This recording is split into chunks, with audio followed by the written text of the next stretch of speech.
All right, welcome to Bad Brain Podcast. I'm sitting here eating my breakfast. Some almonds, some string cheese, and cottage cheese because I'm a fucking loser. A fucking loser. Trying to eat better. Justin has officially quit the podcast. Well, I don't know about that. He said he's taking a break for now.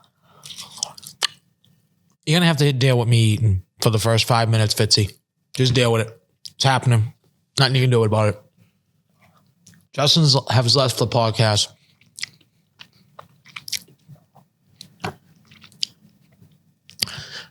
Did you hear that swallow? So Justin's left the podcast. Basically, last week was the straw that broke the camel's back.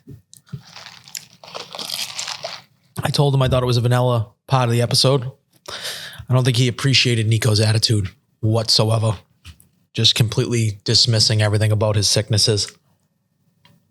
So he's taking a break, as he says. Taking a break for now. On the phone with him, seems like he's never coming back. I'll be honest. I forgot my glasses. They're over on the other table. My eyes are going to be in shambles today. It is what it is. Nico. Now here, let's get to Nico.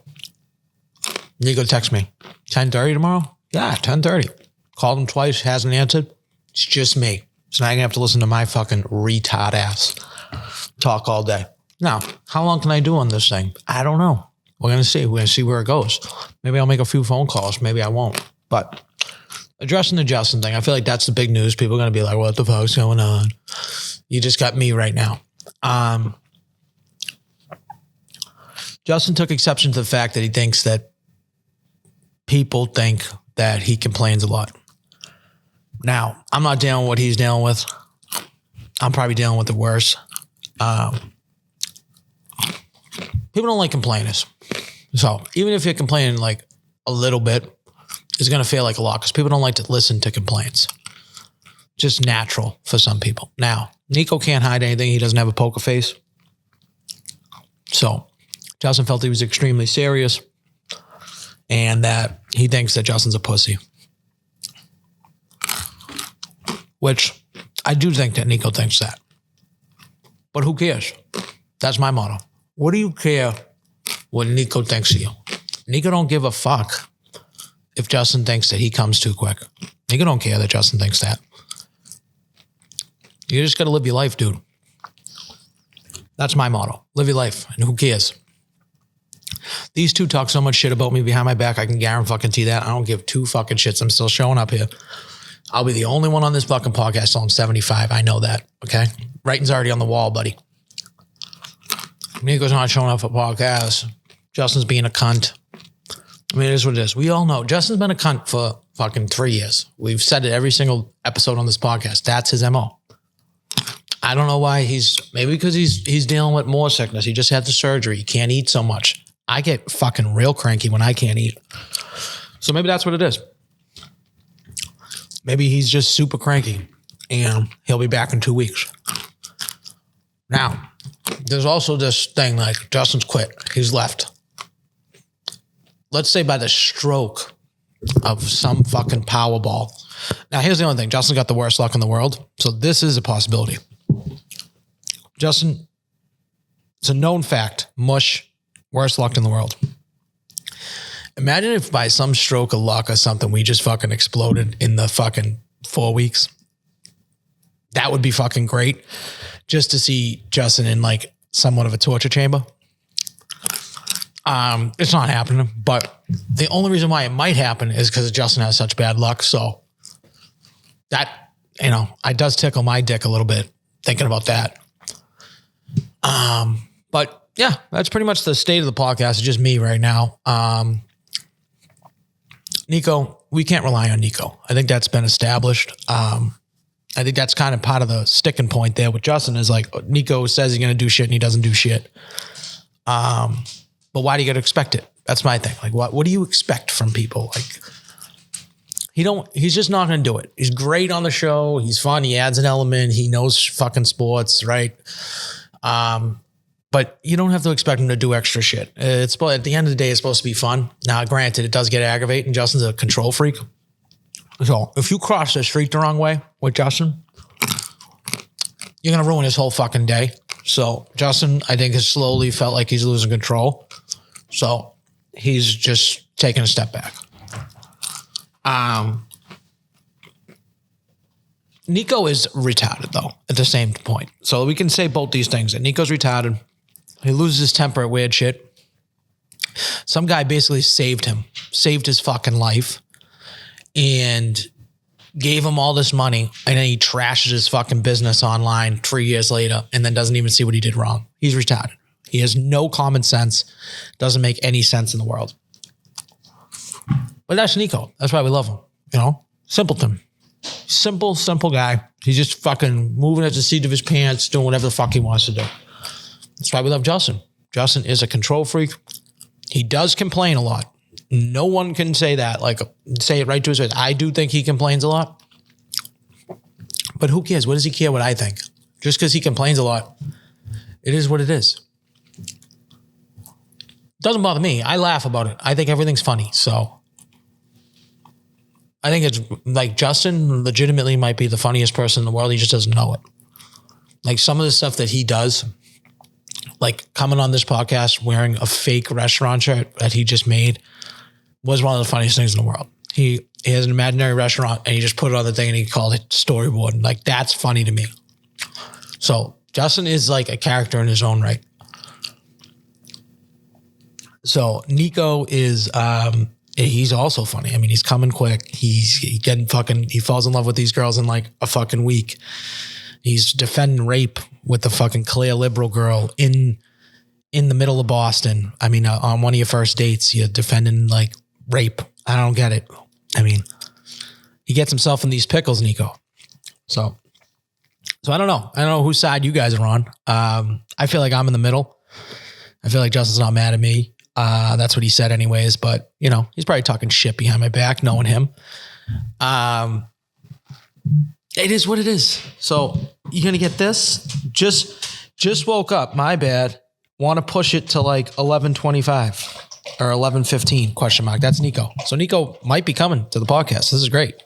So we might actually have somebody here. I didn't know. So waking up at 11:25 or 10:45. It's 10:45 now. This is why you got to love Nico. He's a fucking child. You're waking up that fucking late for no fucking reason just because you want to sleep all day. So how do I answer it? Just come whenever? Yeah, sure. Perfect. Fucking 10:45, you wake up. Fucking child. This is why you can't take too much stock into it. Like, why are you getting yourself all worked up, Justin, when he's fucking sleeping till 11 o'clock? And why does Nico get so jacked up? Yeah, cottage cheese. Cottage cheese is solid. It's a solid fucking dessert or whatever it is, fucking snack. I wonder how they make cottage cheese.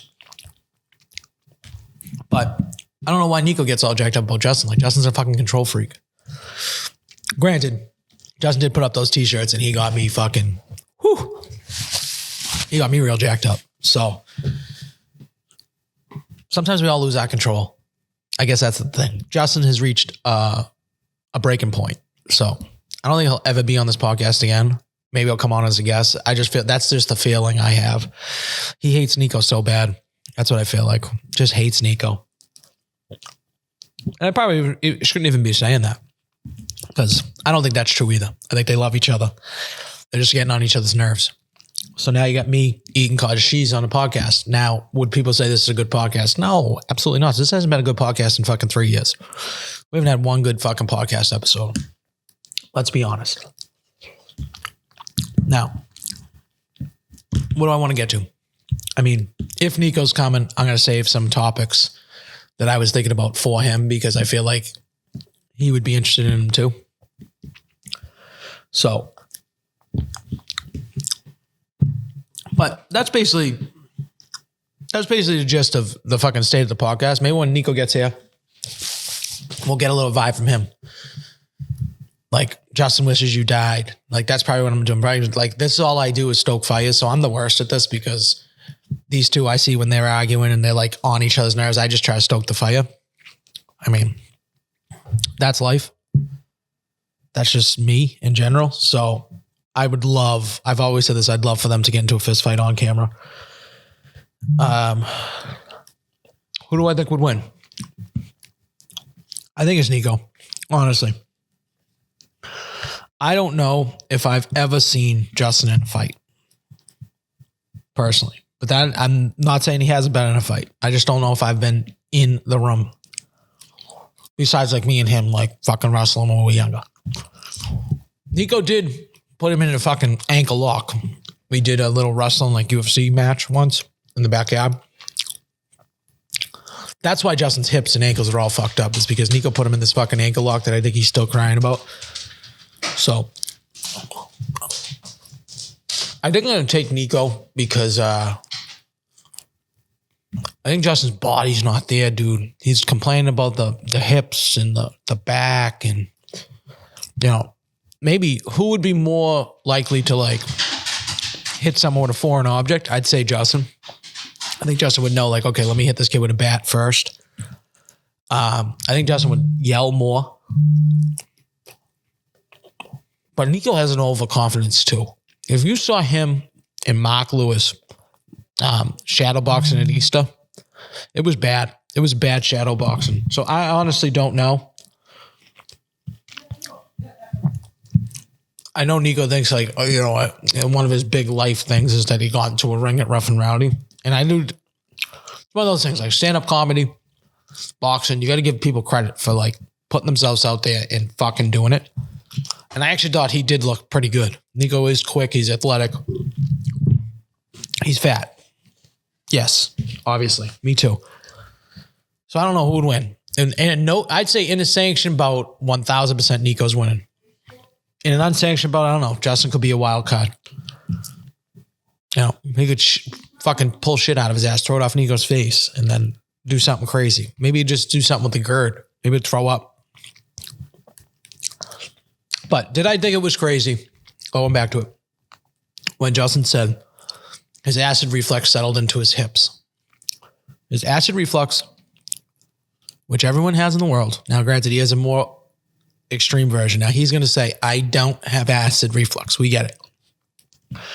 Did I think when he said it settled into his hips and his back that I thought he was fucking exaggerating? Yes, obviously. Now, I don't know shit, okay? I'm not in his body, okay? Not in his body at all. But it just seems extremely far-fetched that acid reflux is settling to someone's hips. Like, we all have acid reflux. I have to sleep on a pillow. I legitimately sleep straight up. I have a fucking GERD pillow. Everyone has GERD. So now he's saying he's at a higher level. Fine. I just feel like he wouldn't be able to eat all this food beforehand without it like really being serious. That's the way I'm looking at it. He's saying that he'd always be laid up. My opinion is like you go in the food court, you're eating in the morning, and you're eating all this acid food, right? So you're eating the pizzas, you're eating roast beefs. And he's like, oh, I was laid up the entire day. Then the next morning you get up and you do the same thing. It's like, it's hard for people to feel sorry for you if that you're doing that to yourself every single day. It's like, I don't feel sorry for junkies. I don't, because I feel like it's a choice you're making and you're getting up every single morning, you're getting fucking high. I applaud you when you get out of it, but I'm not feeling sorry for you in the moment. at all because I think it's a choice you made. I made a choice a long time ago to be fucking fat. Long time ago. Don't feel sorry for me. When I fucking die of diabetes or they take a fucking leg or I die of a stroke because of the diabetes or something like that, don't fucking feel sorry for me. You say what a normal person would say, he should have fucking changed his life. That's it. Justin should have changed his fucking life and shouldn't eat as crazy. So why would we feel bad for him? Like you shouldn't feel bad for anybody. They can't get out of their own way. Shouldn't feel bad for them. That's my opinion. Now, I'm sure, listen, if Justin was just taking a break from the podcast, comparative to last week, this is way worse. We're getting more into the stuff. I think that last week was like, he's saying the straw that broke the camel's back. He's definitely not coming back after this. Which it is what it is. We are what we are. Listen, how many minutes was that? I'm done. I'm done eating. You're only going to hear me drinking now. That's what they call a girl breakfast, where you just have a fucking bunch of snacks that don't make any sense. That's what I just had. So, dieting. We'll get into that a little bit before the fucking Nico comes. People always asking, like, how do you lose the weight? All this stuff. Well, first of all, I'm a pro because I've done fucking conservatively 25 times. Where I can drop fucking 30, 40 pounds in like 2 months, 50 pounds, and then I just blow right back up. It's easy. You know, when you used to eating 10,000 calories a fucking day, you're slamming fucking McDonald's, fucking.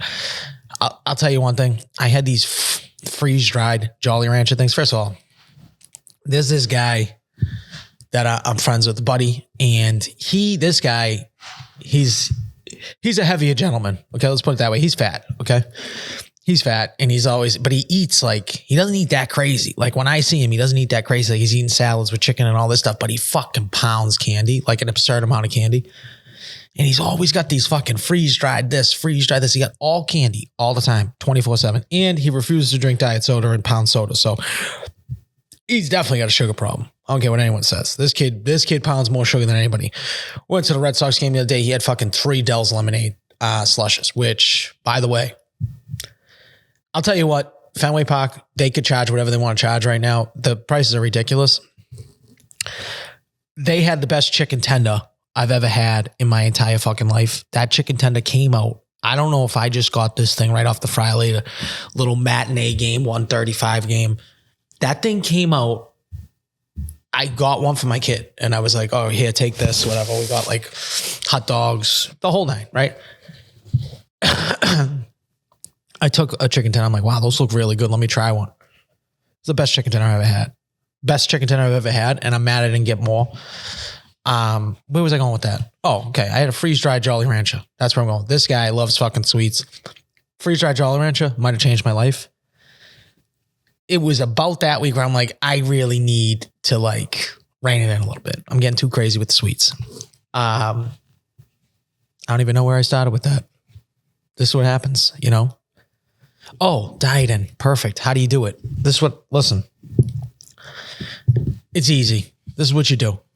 First of all, 4 C's for me: coffee, cigars. No, that's 2 C's. Coffee, cigars, no carbs. It's 3 C's. 2 C's and a no C. That's it. Pretty easy. Fast. Throw a fast in there. CCCF. Carb free. Coffee, cigars. Fucking fast. All you do is just skip a meal, pretty much. Skip your breakfast. This was my little breakfast, but listen, you do hours. So some days I'll do fucking 24-hour fasts where I'm eating 1 meal a day. Some days I'll do 48-hour fast where I'll eat, let's say this was my meal, 10:45. I won't eat till 2 days from now, 10:45. It's not hard. It's not hard if your body's not moving on carbs. Yes, I'm alone talking to myself, Chrissy. You're looking at, but you got this crazy face on. He's being late. So, are you doing anything? I'm doing the podcast right now. I just started. What was I going to do? I had it all set up. Do you want to come on the podcast? Don't do that now. Don't clean those dishes. All right, guys, you're going to hear some dishwashers for like some washing dishes. But I mean, you've probably already turned off the podcast. So that's good news. Yeah. So no carbs, coffee, cigars. It's not difficult. Anyone can lose weight. It's easy. I didn't even work out the last time. Lost like 38 pounds. So that's without working out. That's just diet related. So imagine if you had a little workout in, dude. Walk a little bit. Golf. Carry your bag. It's easy things. These people like fucking Nico, dude. He's fucking stressing out 24/7. Even though he does look good. Look like he lost some weight. So that's how I'm going to win this 20K. I'll tell you that much. That's what I'm going to do. Those are the 4 C's. And then people are going to be like, oh, how'd you do it? And I'm going to tell them exactly how I did it. I just fucking fasted. No carbs. Pretty much. Coffee and cigars. Simple. Nicotine, caffeine. Eat protein. It's not difficult. All these losers, they're making all this money, the success lift. But you know what? Actually, this podcast is sponsored by the Success Lift because the Success Lift, my dude Brian Panuzzo, did drop some money down for Revere Little League. So we give credit where credit is due. Go follow the Success Lift app. This guy knows his shit. He's fucking shredded. 6'6", little dick, I would assume. Ex-basketball player maybe, made a shit ton of money in fucking finance. So he probably knows shit about that, even though he's not giving me any advice. He'll do the plans to your thing. You can get into the pulling the cork fucking one. Or we could probably, if you listen to that, we could just lie and say you listen to it. Inbox me. It's $100 a month, dude. He'll write you a full plan, full food plan, full workout plan. You can track everything on it. He'll fucking do everything for you. You get his stupid gay motivational videos, but that's good. That's a good thing, right? Some people like to watch that. You know, some people like to watch boring podcasts. You're probably one of both. Okay. Maybe you need both. Maybe you need a stupid podcast to listen to where like his wife washes the dishes while he's talking to himself in his living room. Maybe you need that. Maybe you need a motivational vehicle that says like, you know, walk more, eat grilled chicken and salad. You got Panuzzo for that. He has no clue. He's an Italian. He's supposedly an Italian kid from Jersey. Doesn't know what a Zeppeli is. I will say, like, don't go to him for sweets. Don't go to him for sweets. Don't go to him for candy talk. You come to me for that. He knows fucking grilled proteins and vegetable sources. That's about all he knows. Okay. You go to him for that and work out and you're all set. Yeah. And I'd still take his child. His child is like a high school player, lefty. As a lefty, I'd take him 325 to right center. 325 right center. I saw him throwing a curveball. I mean, that thing was hanging out there. It was hanging over the plate. I would hit that thing. Elon Musk would say something's in orbit. It would be like, he would like be like, Starlink is in trouble because of Panuzzo's kid hung a curveball over the middle.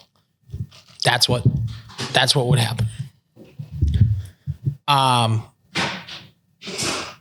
You know what we got to talk about? I don't even care. I'm not waiting to get to fucking Nico. I'm not going to wait until fucking Nico gets here. Maybe he can brush on it. Bill Bellichick and his girlfriend. I don't know if you guys saw this video of this interview. She's running shit. It's clear she's running shit. They've had all these reports that she's running shit, but now we got some video evidence that she's running shit. Now, granted, pussy runs the world. We all know that, right? You know, there's a reason why I'm letting these dishes get cleaned while we're recording. Pussy runs the world. It's just a fact. Jordan Hudson, the girlfriend, 24 years old. There's been reports that she's been just controlling it. She's, you know. So they had this interview. They have this interview on, I believe it's CBS, but I'm not sure if it's a CBS interview. It's one of these things. No, don't do it. Oh. Sadie, get away. This bitch. Don't step on it. I don't know. The cat's going crazy. Good pickup, Chris. Great pickup. Where was I? Okay, Bill Bellichick and his girlfriend interview. Now, everyone thinks this is weird, that it's a 72-year-old guy with a 24-year-old girl. I don't think it's weird. It makes perfect sense. He has a shit ton of money. He wants young pussy, right? I guess that. It does make sense. Like if you think of it that way, people think it's creepy, whatever. There's two consenting adults in a relationship. What does it really matter, right? It doesn't. What matters is when you get a fucking legend like Bill Bellichick, clearly getting. You know what? Actually, I'm going to say something. I think it makes him more like, okay, he's more relatable. Like everyone in their life has been trying to be controlled by a female like this. She's in the interview basically, and they're asking him questions. And first of all, she's extremely involved in every single interview. She basically puts him on all the Instagram and all this stuff. So she's basically his manager. So she tells him what they can ask, what they can't ask. She's like, dude, stay away from this topic. This is what she does. She preps everybody for the interviews. So at one point during the thing, they're obviously asking, oh, do you care, Bill, like what people think about you and Jordan, which is the girlfriend, the 24-year-old girlfriend. And he's like, when have I ever cared pretty much about anything? And then he's like, well, how'd your relationship start? Jordan Hudson comes from the fucking sale and is like, buds into this interview on live, well, not live TV, but on CBS. And it's just like, we don't talk about that. We absolutely 100% do not talk about that. We're not talking about that. And apparently she stormed off the interview and they had to pause the interview for over 30 minutes because of one question that was asked to her husband, which is basically one of the most basic questions on the face of the fucking planet. Like, how'd you two meet? Like, doesn't everybody ask that to every couple known to man? How'd you guys meet? How'd you guys get together? That's like a normal fucking thing. I don't get it. So she flipped out that bad. Clearly, I would say that timelines are a little mixed up, that either A, one of them was in a relationship or something like that, or She doesn't want to like talk about it. okay. I didn't hear that. Is that true? I don't know if she wants. Okay, so the wifey's chiming in right now. Wifey's chiming in her pajamas, washing the dishes, saying that people were saying that Jordan Hudson was an escort and she didn't want to talk about that. Now, my opinion with that would be is let's just say that was true. Let's assume Jordan Hudson is an escort. Why the fuck would Bill Bellichick be like, yes, Jordan Hudson was a hooker. I called her up. She was a high-class hooker. I was giving her $3,000 a night. That's how we met. Do you think that is at all plausible, Chrissy, that is actually true? Yeah, no. I'm going to say no to that. There's no possible way. Why would she even panic that he was going to say that? Maybe she got nervous, like, what are you going to say? Yeah, but it's like, I don't know. I think, so my opinion is that they started dating while he was still with the other girl, which would make kind of sense. Because then she kind of looks like a slut for, she already looks like she's fucking a gold digger, right? She already looks like she's controlling. Now she just looks like a fucking... She looks like a bitch. Well, she is a bitch. She doesn't look like a bitch. I think she is a bitch. Just for the way she was handling herself in this interview. Did they say she goes to all his interviews? She's always like around. She's always around. She's like our man. She's like the manager. Then she made that Instagram for him, posts all those pics. Did you see the fish pic? Of him with like the... Oh yeah, the fishing rod. Yeah, I mean the pictures are bad. It's like my wife. It makes me feel better about my wife. My wife will sometimes be like, "Hey, can we have a picture after dinner?" And I'm like, "Do we really need to take a picture after dinner?" Like this is like he's like fucking. Who's the guy that sells the seafood, Chrissy, in the all yellow thing? Gordon, the Gordon fisherman guy. Does that make sense? Gordon? Maybe. She doesn't know. I think it's a Gordon fisherman guy. She's in all fucking yellow, like ripping around, and she's like a fucking mermaid. I think that they go crazy role play. Would you consider them role players? I think they role play sex up the ass. That's what I think. I think that they're just the way that these things come in and out, like that they're in like Halloween costumes and shit, doing weird shit. I think Jordan's a bitch. I think she's a freak. Would you say she's a freak, Chrissy? The crazy ones usually are. I got some almond skin in my teeth right now. That's kind of pissing me off. But yeah. So she's in there. She's like, you can't ask this. You can't do this. So she's running the show. I think it does hurt the legacy a little bit because it's like, listen, Bill Belichick used to tell grown men to shut the fuck up. Like grown ass, 6'6" guys, 350 pounds that used to fucking battle every single day. You tell them to shut the fuck up, stop being such a fucking child. And then you're letting this fucking child run your fucking life. That would be my only thing is like that. Does it hurt his football legacy? Absolutely not. You can't take that away from him. But just in general, a little bit of, do I respect him less? No. But at the same time, it's like, you got to tell this girl like who she's with. Like it's Bill the Trill, Bill the Trill Belichick. 6, no. He might have 8 rings. I think he's got 8 rings. Yeah, he's got 6 with the Patriots and he's got 2 with the Giants, I'm pretty sure. So he's got 8 rings. Bill Belichick has got 8 Super Bowl rings. And he's letting this fucking, and I'm going to say it because I don't even think she's hot enough for this. She's not a bad looking girl. I don't think she's hot enough. We're not talking like Sydney Sweeney here, right, Chris? We're not talking Sydney Sweeney. Yeah. Yeah. You want to get on the podcast? No. Not at all? What'd you say?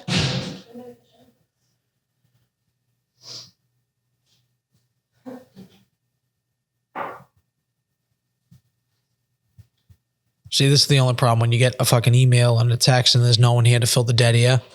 You just get dead air. Now, this is the only thing. This is the only problem with the podcast. So it's like I could heavily edit it or I could just leave it fucking up because I'm that guy. That's probably what's going to happen. I'm just going to leave it up. So there's going to be a few dead silences here. Why Nico? What? Because he's a child. That's why he's late. It's a fact.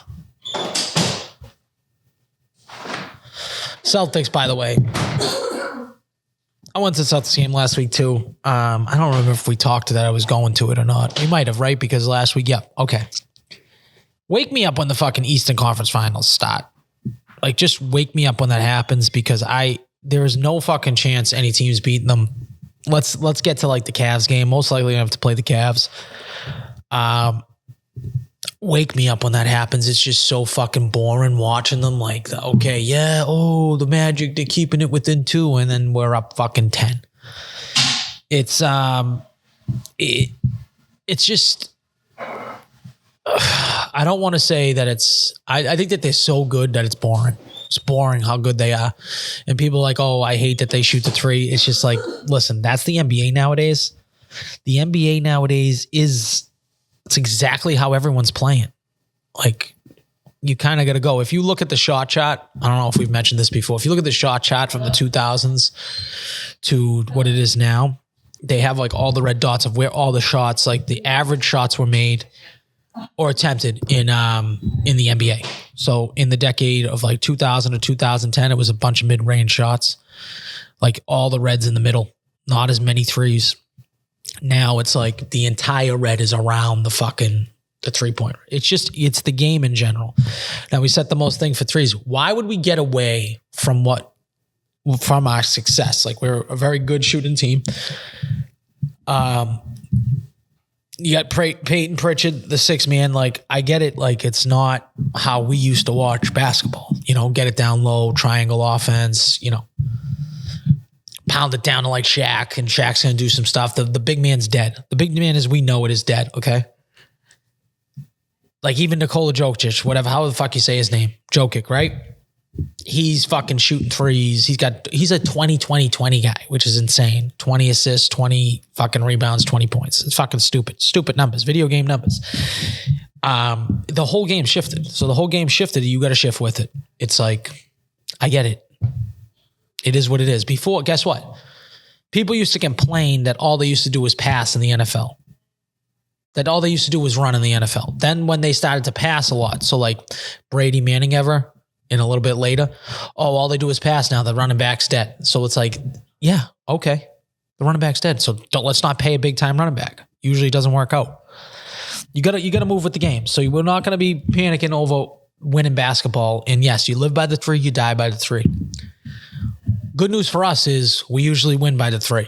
So let's keep it up. I mean, do I see a team that can give us any trouble?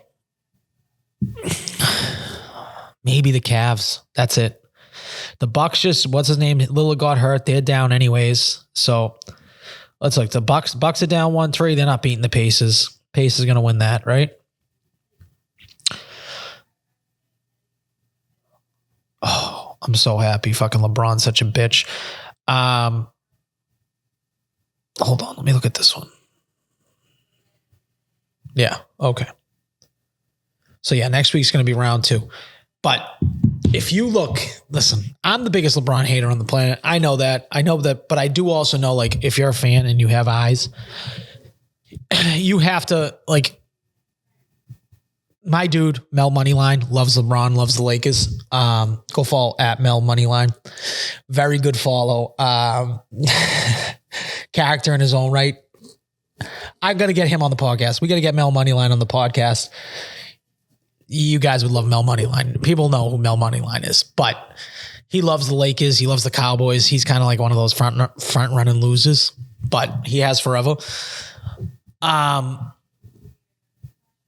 do you defend fucking LeBron James? So if you watch the slow-mo video, he's versus Anthony Edwards.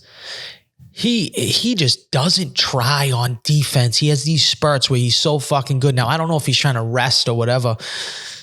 By right, LeBron should be the unanimous greatest of all time. If he ever just tried on both sides of the ball, he's never had an all defensive.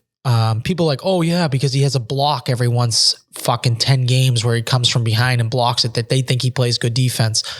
Nobody, he doesn't. He plays very, very bad defense. If you look at his fucking analytics on his defense, he's fucking terrible. He's never tried on defense and it makes no sense. It's something different than fucking Michael Jordan. This is what Michael Jordan would take your best player and he'd shut him the fuck down. He had like 10, 12 all defensive NBA awards. All team fucking defensive, right? LeBron don't got that. LeBron don't got that because he don't try. No one's saying he's not capable of doing it, but he don't try. He don't have the heart. So when he wants to, when he's up and he's winning, basketball's everything. Now, when he's losing, basketball's just a game. That's the worst mentality you can have. You fucking look at any of these guys. The last person closest to Jordan was Kobe. It's not even a question. So Kobe's the closest to Jordan in terms of like that fucking, I'm going to fucking kill you. I'm going to go fuck your mother. And then I'm going to go drop 50 in your face and then shut you down on the offensive side of the ball. That's what he would do. Hold on a second here. Why does this look like I am jumping? Like, why is it lagging? That's my question. Oh, okay. The battery's low. I got to get the fucking charger in. We're back, by the way. I just did a few minutes. Now Nico's back too. My computer just died. I forgot to charge it. So, okay. You just did a few minutes. I just did a few minutes because I was like already sitting. I just had to do a few minutes. I'm in. Can you hear your headphones? I have one headphone, so. What do you mean one headphone? It's in the left, not the right. Change it into a different. Okay. There's no snare in his headphone? There is one snare in the left side. Okay, there's one snare in the left side of his headphone. All right, so I'll go over what I went over already. I went over how Justin's quit the podcast. Or at least taking a break from it. I've went over Bill Belichick getting absolutely dominated by his girlfriend. I've went over LeBron James being an absolute cunt. All right, so when did you... He's very nervous about these headphones. Better? Yeah. Okay. I didn't fully plug in my headphone. Oh, so maybe that's it. Maybe we need a new jack. Maybe we might need a new jack. We might need a new jack. I'm here. Okay. Hello. He's back. He's alive. You fucking headphones. I might have went on. Dude, just put it in 3. Put it. Yeah, anyone, but it's probably that jack. Is it 2? Yo. Yeah. No, it's all of them. It might be these headphones. It's probably your headphones. Do we have other headphones? Yeah, go get other headphones. Why is it bothering you that much? I don't know. We're just gonna see if it works. He's getting new headphones. No, right in there. Right in there. Can you get me my glasses too while you're there? Yeah, no problem. Because my eyes are in fucking shambles already. 30 minutes fucking in front of these lights. You already did 30 minutes? I don't know how much time I did. I sat here and ate my breakfast. That's what I did. That's pretty cool, dude. That's different. All right, let's hope for the best. Let's see. We're gonna get a mic headphone test. Is it that pair of headphones? Yes. Yes, he's back. Yes, it is. Let's go. All right, be honest. What did you talk about? I did. I talked about how Justin quit the podcast. Okay. Or we're taking a break. So I'm more right now. I will say one thing. I've never been jealous of any article of clothing you've ever walked in here with ever, because I think you have bad style. You have like a different style than me. I would say I'm more of a black guy. That hat fucking goes. Thanks. That hat fucking goes, dude. I found this hat in a bucket in the Rentham outlets, dude. I've cleaned up at the Rentham outlets that one time I went. So you've had that for a while. I've never wore this before. This is my first time. I bought this back in like December.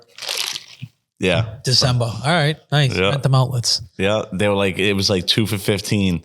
And I seen it. And I was like, I have to get this. And it was just like one of those things. I was digging through the rest of the bucket trying to find another hat that they were like all shitty ass hats. I'm like, how do you have this stone cold 316 hat? But like all these other hats are garbage. It's all weird shit. But yeah, grabbed that. That's where I grabbed this, my gang got chain too, which is like probably my most complimented piece of anything I've ever had. It just is that necklace. Yeah. Swear to God, dude. The demon time necklace. That's right. That's right. That's what you call it. That's the demon time necklace. Yeah. Do you know I've like adjusted my hat so much that I got like a fucking thing right here. It kind of pisses me off every time I see it. I can, now that you just said that, I can see it, but I had to adjust this. This brim was like, since it was in a fucking bucket, it was like brutal. This hat's different than most of the ones that I wear, but I don't hate it because it's low profile. Those high profile hats that just like go up. That's the only thing I'm going to talk shit about its content about is their merch, their hat. I wish Tommy would put out a low profile hat. I just look so bad in high profile, like that auto high profile hat. It fucking looks so bad on me. I love it. I think it looks great on me. You like the high profile? Yeah, those two hats they have, the Diamondbacks hat and the Boston Red Sox hat. They're both those, like the front is like, I know what you mean. It's the high profile. High profile. It's cranked up. Yeah. So, all right. So yeah, we talked about Justin leaving the podcast. I don't know if you want to give any, or you just want to brush by it. No, whatever you said on it. I got a couple of comments that it was like priceless that I got up and walked away while I was on the phone. If you want to go back on the tape, I said to Al 5 minutes. One. The only reason why I said 5 minutes because Justin could literally talk until 2026. That's case in point. Okay. 2, I also stood here and literally talked to him about wrestling. And I listened to the roommate story. All right. So I was here. I was present. I'm not saying what I did was like literally blown over the top, but a couple people were like mentioning that I got up. Yeah, I got up and I think I got water or like I fucking blew my nose or something like that and then came back. It is what it was. I wasn't being like that wasn't the craziest disrespectful thing ever. That's like when you're telling a story and his signature thing used to be like, all right, do we have any, like he would always get in the habit of being like, oh, do we have anything else? Like not even before you're done finishing, but it wasn't something like that. But I think it's temporary. I'm shocked. I thought Justin would have had to die before quitting this podcast. That was my, that'd be my take. Do you find it at all hypocritical that he listened to you for an hour? Well, okay. Do you, let me ask you that question. Sure. What? Do you find it hypocritical that he's saying that he listened to you for an hour and a half, talk about the girl, and you've called him on the side and then you didn't want to listen to him? No. So the whole listening to me about a girl, like that whole episode, like none of us talked like before I sat down. That's true. I just sat down and then like riffed it. It's not like I loved doing that. I didn't like, I mean, you know what I mean? Yeah. Because more than half of that, if you go back and listen to it, like I'm spinning, I'm obviously like having a hard time. I have a hard time with that sometimes, getting my point across, or like trying to, be understood in a sense. You're on a recorded line, so you want to make sure whatever you're saying is whatever you're saying. At any point, if we wanted to not talk about me getting broken up with, I would have been totally cool with it. It just happened to be the topic of the conversation for the whole podcast. You didn't have to give me all that. I didn't need that. I needed one time to tell you, what happened and what I'm experiencing, and just go from there. I mean, it's the same thing. I don't think it's hypocritical. I listened. I sat and listened. I was okay with that. I wasn't like, no, like we're not calling. Like we called Justin. We listened to him talk. That's all it was. I mean, he was on the line for like 10 or so minutes. 27. That's a pretty good time, I would have taken 30 minutes too. That's cool. I got an hour and 30 minutes. Again, mind you, Justin was also creating a fucking song the whole episode. So he was really tied up. He was really tied up doing that. I'm not, again, throwing blame, but when you want to say, oh, we listened to you for an hour and a half, which is true. But in the same sense, there's other things going on as well. And also, like we just said, that wasn't the plan. The plan wasn't for me to come in and just literally take the mic. Like looking back on that episode, it's fucking tough. It's rough. It's a little tough, but it's one of our better episodes, believe it or not. I know, it's crazy. People actually liked it because people, go through stuff like that. Yeah, so I don't know. Maybe at some point you and Justin are going to talk, get in a room together. I don't know. I feel like... Oh, so it really is me? I'm pretty sure it's you. I don't care. Yeah, I mean, what do you guys? Either one of you is, it's just a podcast, right? It is just a podcast. I mean, if you took that as like I don't care, Justin. I really don't. So you weren't being serious, just being a dickhead to him. No, not at all. I got up 27 minutes, dude. Now that I know that it's 27 minutes, all right, dude. It's 27 minutes on the phone. If you were in person, you would have gotten the same amount of time, dude. What do you want? You want a whole episode too to talk about whatever you're going through? I mean, like, I don't know. That was not the plan when we called him. The plan was to get his take on WrestleMania. Not even to talk about fucking, obviously ask how he's doing with the surgery and all that, but whatever. If it's me, it's me. I would have figured it'd be you, but. For some reason, I skate by. Yeah, for some reason you skate by. For some reason you skate by. I skate by on everything because people know I'm joking. That's why. I think people get that I'm just trying to like light fires under people's asses. You are great. You should definitely get a role in a film for a high class instigator. I'm telling you right now, like I'm holding back trying to instigate so many fights like every single day with different people. We're not even just talking about this podcast, like you and Justin, that's like light work. Yeah.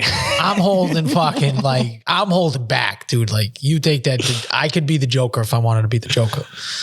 Yeah, that'd be pretty good. I could see that in a sense. I can't see you wearing face paint and like doing the weird animations with your tongue. But I got people jacked up earlier in the week that I can't even get into the stuff. But let's just say someone almost just got their fucking legs broken. Like it got that crazy. Wow. Yeah. So sometimes you're playing with fire and you get a little too jacked up sometimes where you send stuff and then you don't think it's going to get that crazy and then it gets that crazy. So yeah. I've been there before. I've seen people drop like comments in a group chat and then all of a sudden it's like you just fucking it's like you just took a fucking match and just threw it on some gasoline and you just watched the thing just like fucking blow up.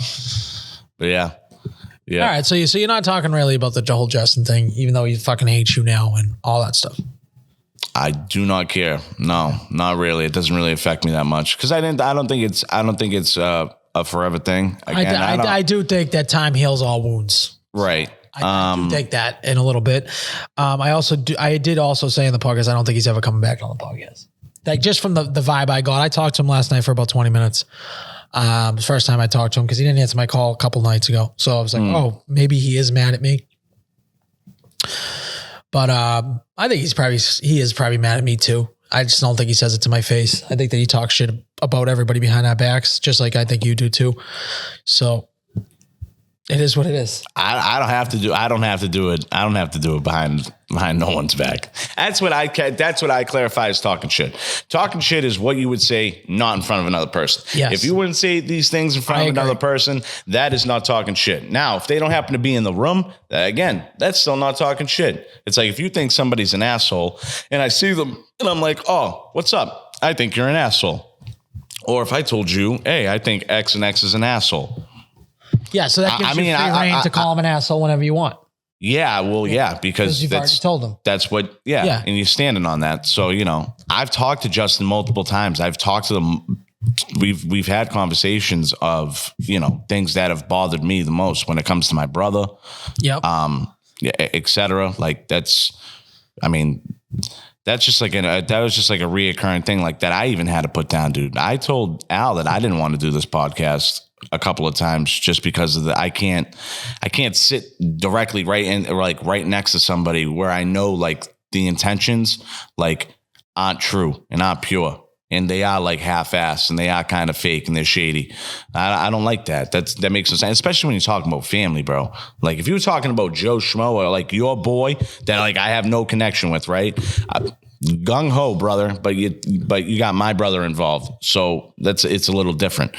And then the mother thing. I mean, like that's taken care of. It is what it is. I forgot about that. Yeah. I just said fuck off. Yeah. Yeah. So you guys have been like in a little bit of drama lately. I'd say the past 6 months. I don't consider it drama now because it really. There's not a lot that weighs on me about it. I'm still dealing with fucking the other shit that I dealt with. All right. That is something that I'm still like getting through my detachment process. That is what I struggle with still. I'm getting through. Me and Justin will forever be cousins. So I do. If this right here is like what is the nail in the coffin for Justin to not come back on this podcast, I think it's very soft and it's very off-brand for him. But if he feels like that it's most needed for him to just kind of exclude himself out of a toxic environment, if he thinks like he can't do it, then I respect him for that because I've done it multiple times where I've stepped away and everyone's good, everyone's chilling, you're good, he's good. No, maybe maybe you're just not. Maybe you're just not comfortable. So, do what you got to do. If you ever want to come back, seats here. Not long. I put that on the thing too. Imagine if we blew up because Justin's such a mush. Imagine if something just happened where we blew up. Would we even let him back? That would be tough. That'd be tough. You'd have to make a real game. You can. I mean, I would make him. I honestly, obviously, I would probably just, this is what I said when I win Powerball. I'd make you do stuff like that you don't want to do. I always thought that his best thing is to be if we were here, and I know he doesn't probably like to hear that at all. And if he was the guy off to the side that did, I know this could be insulting now. I don't think now you're saying he's the off-camera guy. I don't think that's insulting at all. It has nothing to do with looks or anything like that. I just think that person that always is the ping pong person. I think that person's like very important in podcasts. I think that's a very important person, like the J Fine. Like that person's important. I think those people are all. So Justin's better off being a producer. He did say he wants to be a director. So that kind of would if that lines up at all. Yeah, but I would consider that the director of podcast. Exactly, like cross-referencing, or like we're talking about things and getting corrected on them, or we're talking about something and they look up the stuff and then like they feed it right in. Like I feel like he'd kill that. Like that'd be a dope position for him. But you can't say that to him because then he takes it as an insult that like, oh, why am I not getting a microphone in front of me when in reality those people have microphones in front of them. The camera's just not on them the whole time. You're not in the main shot the whole time. That's I think we should pitch that to him. I would love to see just his reaction to that. Like I'd love to be like, hey, we think you should come back and be RJ Fine. RJ Bone. He's just his ego's like way too big. Like he thinks he's Tim Dillon. So you can't, you know what I mean? Like you want to. He thinks he's gay. Does he think he's gay? I forgot that. I didn't even remember that. Wait, he's like the most straight gay guy you've ever met in your life. I would have never thought that no guy one knew was he gay. was gay. Yeah, no, but he would take it as an insult when in reality, that's not an insult. That's just the role that people play. You know, some people play wing, some people play center, some people play defense.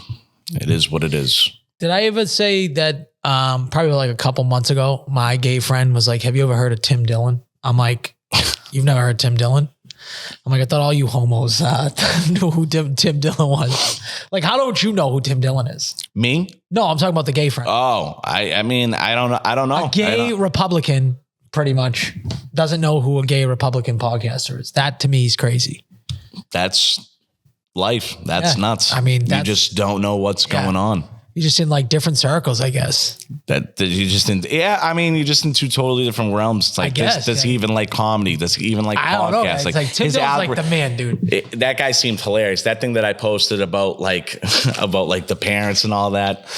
Which one was that? I reposted it and I was crying. He was talking about. He was like, if I have mental problems and like all my friends are like, oh yeah, good, work on that. He's like, if I ever told my father that I had mental problems, he would tell me to, end quote, shut the fuck up.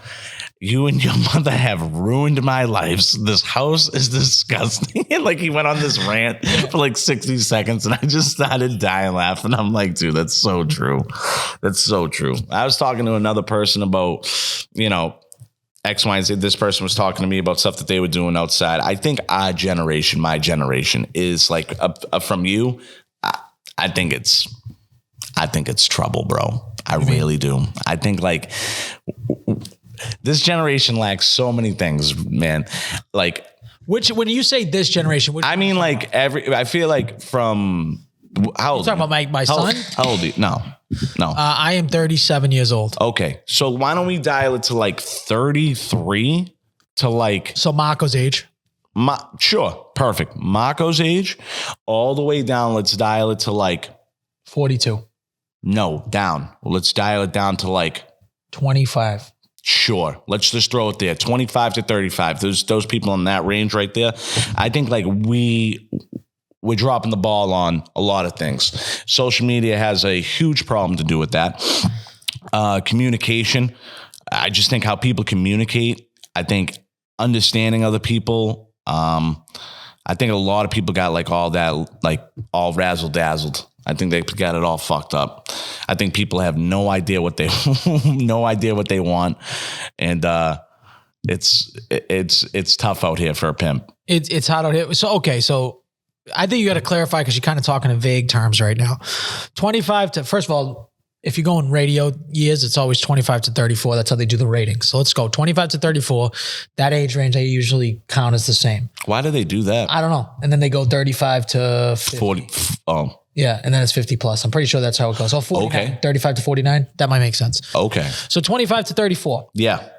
You're saying that are you talking like in a relationship standpoint? I'm saying kind of like in not only in relationship standpoints, I'm saying like in general, like socialization, like it's all fucked up. I think like a lot of stuff's like perceived wrong. I think communication just lacks like all over the place. You guys think that you don't know how to communicate with each other like in like a face-to-face basis because you've been kind of grew up on the internet, and is that what you're trying to say? Yeah, maybe that might be it. Or like, again, like another thing, like people projecting like a certain feel on like the internet opposed to like, you know, then they're in person.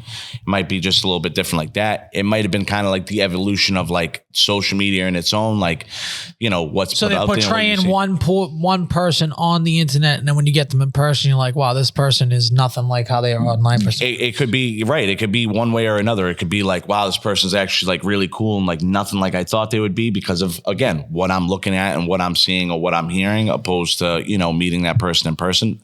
Vice versa.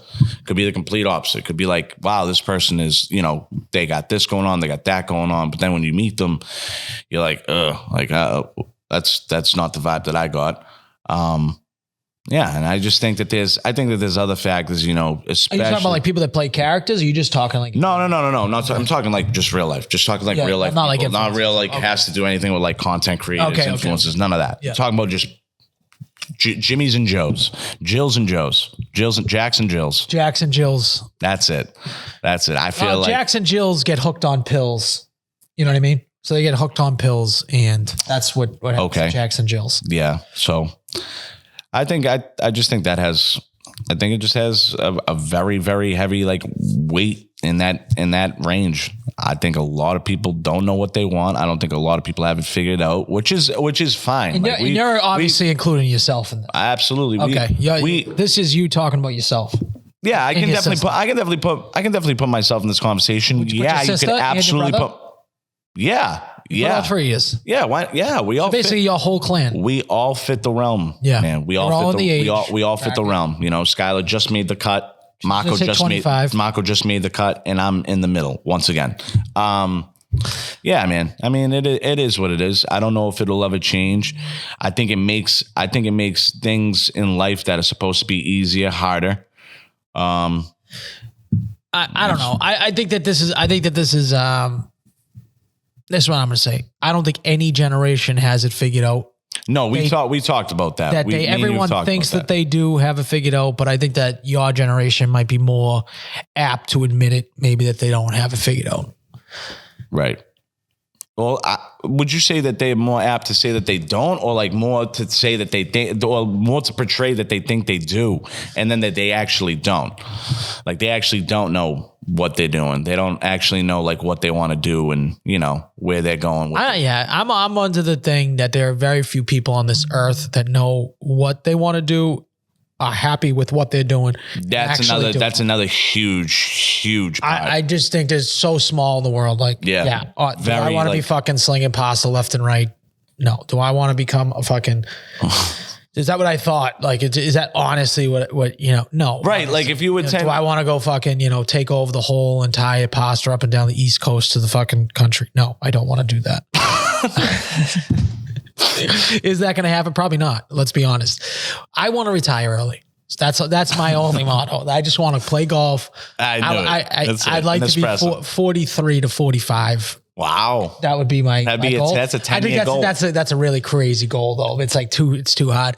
We need that Powerball to kick in. At least but at least you kind of, you definitely can sit in the pocket and be content with that. You know what I mean? Like, like, hey, this is what I would love to do, but is this realistic to happen? So my motto is, I always say this, I'm going to be working till I die. I'm never going to retire, and I'm going to just golf less and less. Okay. That's how I feel. I've been out golfing twice this entire year. It's getting embarrassing. I've golfed 6 times, 7 times, maybe. And one was a 9-hole. 9 holes are a fucking blue ball. That's like getting a hand job. That she's not letting you finish. Marco asked to golf today. He asked me yesterday too. Well, he asked me. You yesterday to golf. He asked me yesterday to golf and today to golf, and I said we had this podcast. Oh, I wish you told me that, because I would have hit him up and been like, "Hey, I can golf right now." So I would have felt like shit. We should have just went golfing and said, "Fuck this podcast." We should have went golfing. Can we do it? Can we do a golfing podcast where we're out golfing? How can we do that audioly and like make that good? Like, would we walk? No, I think we just got to set up a cart. I mean, like Bob does it, right? Like Bob does sports, like they do. So then we just walk to. We get a mount. No, I get that, but how do you do it where you're like outside of the cart? Do you go lapel mics? You got to go with we got to get mic'd up. And then how do you do? We can get the Ray-Ban glasses. And that's 3 video forces though. 3 video fucking feeds you got to fucking feed through. It's definitely a handful. Those are the type of things where it's like that kid came out with us and like did those golfing videos twice and we've never seen them, and they were actually pretty fun. Yeah, and great Marco kid. broke a fucking 7-iron on a tree. Like, how's that video not fucking out? Like, legitimately. If I'm Marco, I'm pissed. I'm like, bro, you should have got that clip. I swear to God, if he got that clip and made it like an 8-second clip, that would be his highest video. Yeah, might have ever. It might be. It might have just projected because it doesn't. No one even gives a fuck about. You don't have to give a fuck about Marco, but just a dude like snapping his 7-iron. Yeah, no one cares about the 40-foot chip, dude. So I care about people that freak out, bro. Yes. That's way more. People are gonna way more resonate with that. Yes. Of you breaking a club over a fucking tree branch. Here's what I'll say. I say there's if you're like exceptionally good, you're a professional athlete, like a professional golfer or like a scratch golfer, people like to see good golf. but then they want to see fucking terrible golf in between. You know what I'm saying? So you're either going to watch the top of the top or the low of the low, because you either want to be like, wow, that's unbelievable that someone could do something. You're amazed by it. Yeah. And then you're also like, this kid's a piece of shit like me. Just think about how much people like laughed and like how loud the roars were when like Rory legitimately was just choking like 3-foot putts. And like it was the best. Like more than likely all those people in the crowd. I wanted him to lose so bad. All those people in the crowd are golfers, obviously, right? Yeah. And they've been on their course back at their hometown, maybe in like a charity tournament or something, and they maybe missed a 3-foot putt, or maybe they banged like a 5-foot putt. Oh, yeah. They're like, fucking Rory missed a 3-footer? You got to be kidding me. He's a professional. Yeah, it's tough, dude. It's tough. But people like to see, I will agree with you. I think the same thing. I like to see the carnage. People like to see, some people like to see the world just burn. Yeah. So I think that'll Marco breaking his club is one of the like biggest lost videos we've ever.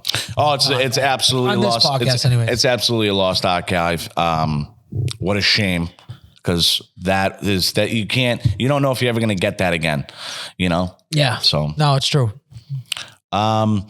Moving on, while we're on this, because this is, I meant to ask you this last week. So then, since we just kind of talked about a little bit of life, a little bit of development. So, what I just said to you, do you think that's like a fair statement that like, I think that age group is like a little bit like, in a delusion, a little bit confused. It's definitely like, there's some ties that don't tie together. I think as far as like a social interacting wise. Okay. So here's what I'll say. I don't think anyone has their life together. No one knows what the fuck they want to do. That I can already say that. Absolutely. I do think that the generation nowadays, even I honestly feel myself slip into it sometimes, like, instead of calling a restaurant, you put it in on an app instead of like, so like there's certain things where like communication is lost in a way where like, okay, I can send this email. It's easier. I don't got to talk to this fucking zero on the phone. Yeah. You know what I mean? So even in business and stuff, like I got some emails now that are like, can we hop on a call? So this guy's obviously an older guy. Right. Can we hop on a call? When someone asks you to hop on a call, that means that they're fucking old, right? Fine. We could talk. That's fine. But these like, you find yourself in these little situations where like you just send the text, or you know what I mean? Yeah. Where like you can't communicate with people. Like we send it back. Like in other ways, like we send back like voice memos, like people. Yeah. Now we're all sending voice memos, right? Yeah. We could just hop on the call and we could have those fucking 10 voice memos in less time. I've always, yep, I agree with you. So my question, are those people like deleting their voice memos and re-recording their voice memos, deleting their voice memos and re-recording their voice memos until they come out perfect? Like, are they like that, like crazy? Is that why they're sending voice memos? Isn't that nuts, instead of just hopping on a phone call and just talking to somebody? Yeah. Listen, I'll be honest. I don't love talking on the phone. I could talk on the phone for 3 hours, but I don't love talking on the phone. No one loves talking on the phone. Well, certain people do.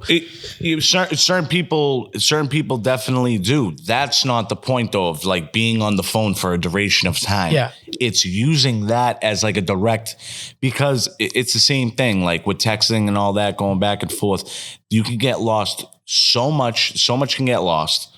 And, you can also have a 30-minute text conversation you could have in 5 minutes over the phone. Yeah.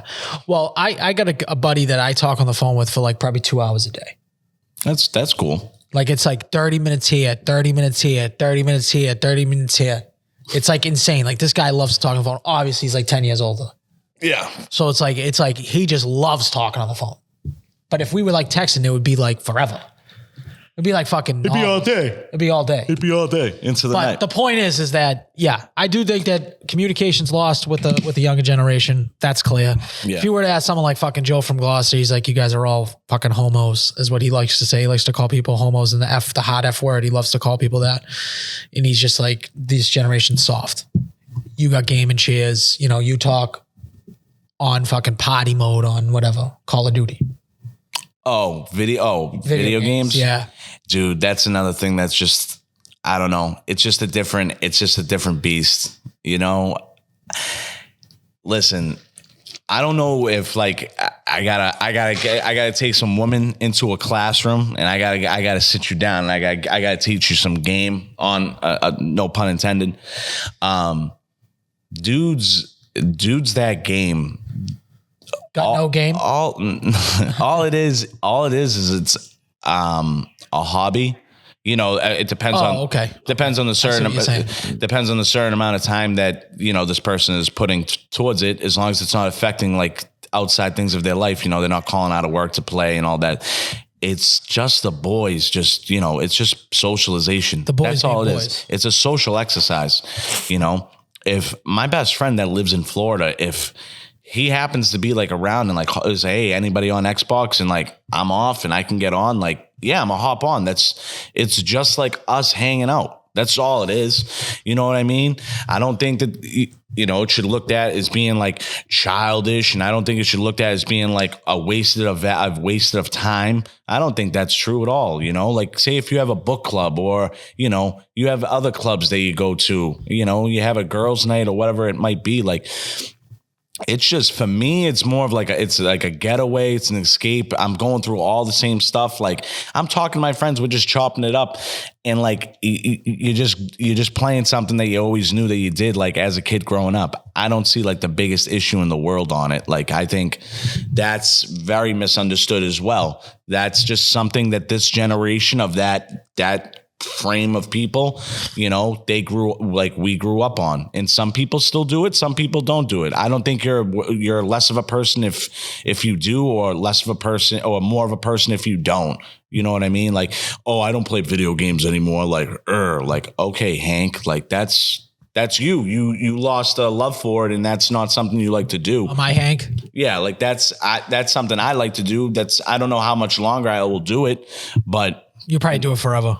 I don't think that's what I will say. I will say the younger generation, like your generation, that perfect 25 to 34. Yeah. I don't think they'll ever give it up. Well, like, think about it.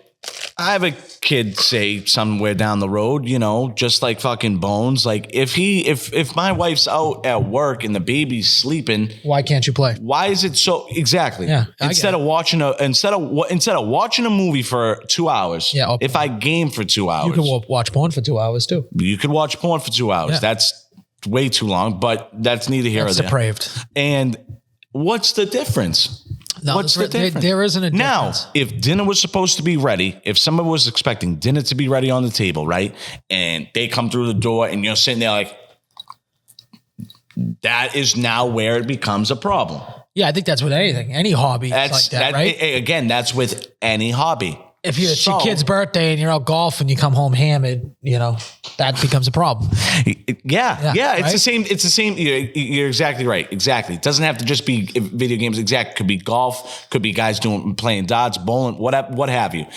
Once it starts to affect something that means a little bit more, then it becomes a problem. Until further notice, how is that a fucking issue? How is that how's that valuable time wasted? It's like, what else do you want me to do at 9:30 at night on a Monday? What do you want me to do?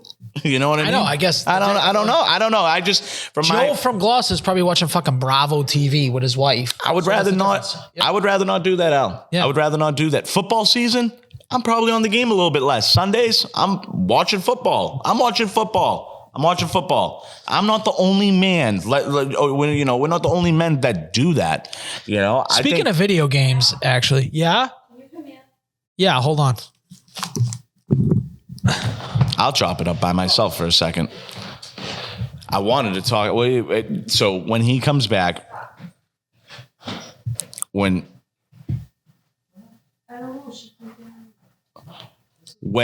he comes back, I'm going to ask him what the best life advice he could give is. Now I'm on the mic solo. First time ever doing a solo. And it's right now.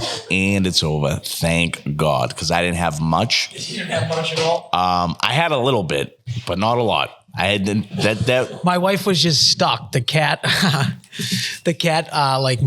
her paw got stuck in her pajamas, but she couldn't get it out of like the claw. Oh. So that's all it was. All right. I thought it was something crazy. That sounded like something was. The way she said that, I thought like. And Chrissy. I thought like our dog has seizures, and I thought the dog was having like a bad seizure or something. Oh. So yeah, I got a retarded dog that has seizures. But what were we talking about? Oh, you know what I was going to say right before she said that is I was going to say I actually watched your brother Twitch was doing the Twitch thing, the Twitcher. Yeah. With GoldenEye. And it got me back to be like, oh, dude, I could go for a GoldenEye session. Like N64 GoldenEye. You know what I mean? Like, Yeah, that's like peak entertainment. Yeah, that's Graphics were terrible. So bad. It's crazy. But that's what makes it good. Bad at it. But that's what makes it good. Yeah, that's what makes it good, dude. That's what makes it fun. Yeah, I just think I again, there's a lot of stuff. There's a lot of stuff that I think is just like just misunderstanding. Like so I do think in another way is like that 25 to 34, like people that are older think that you guys aren't grown because of stuff like that, like you're playing video games. Yeah, I don't think that's. Like, I think that if you were to call the fucking, we're gonna call him. He's like our ombudsman for the old people because he's like 60 years old, 55 or something. Yeah, you know, from Gloucester. I think that you get a good view of like what like your parents think of you if you talk to Joe. Like Joe is like a perfect parent view. That he's like, listen, you're a fucking, you know, they see that game and shit, they're gonna dry up like a sponge, girl.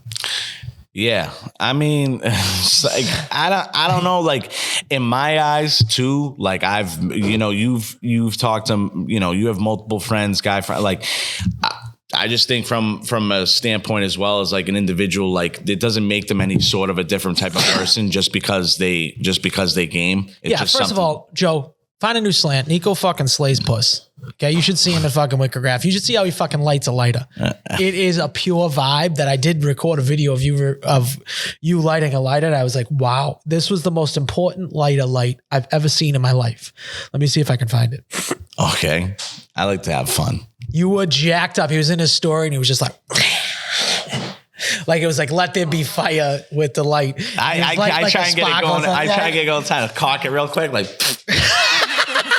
Yeah, it looked like it went like perfectly on beat too. There's probably Bad Bunny in the background. Probably no, all the better, dude. Yeah. What? Where's this video? I got it somewhere, dude.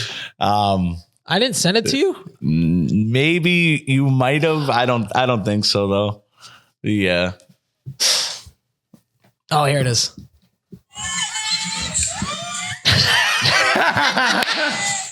That's awesome. It's like, bro. This is the only way I want to do it. That's awesome. It's just like I didn't even do it. It's kind of cringy to watch like, that, but then all the girls like, that's not even usually how it is. But I was doing a little shoulder roll, and then I just out of nowhere, I was like, yeah.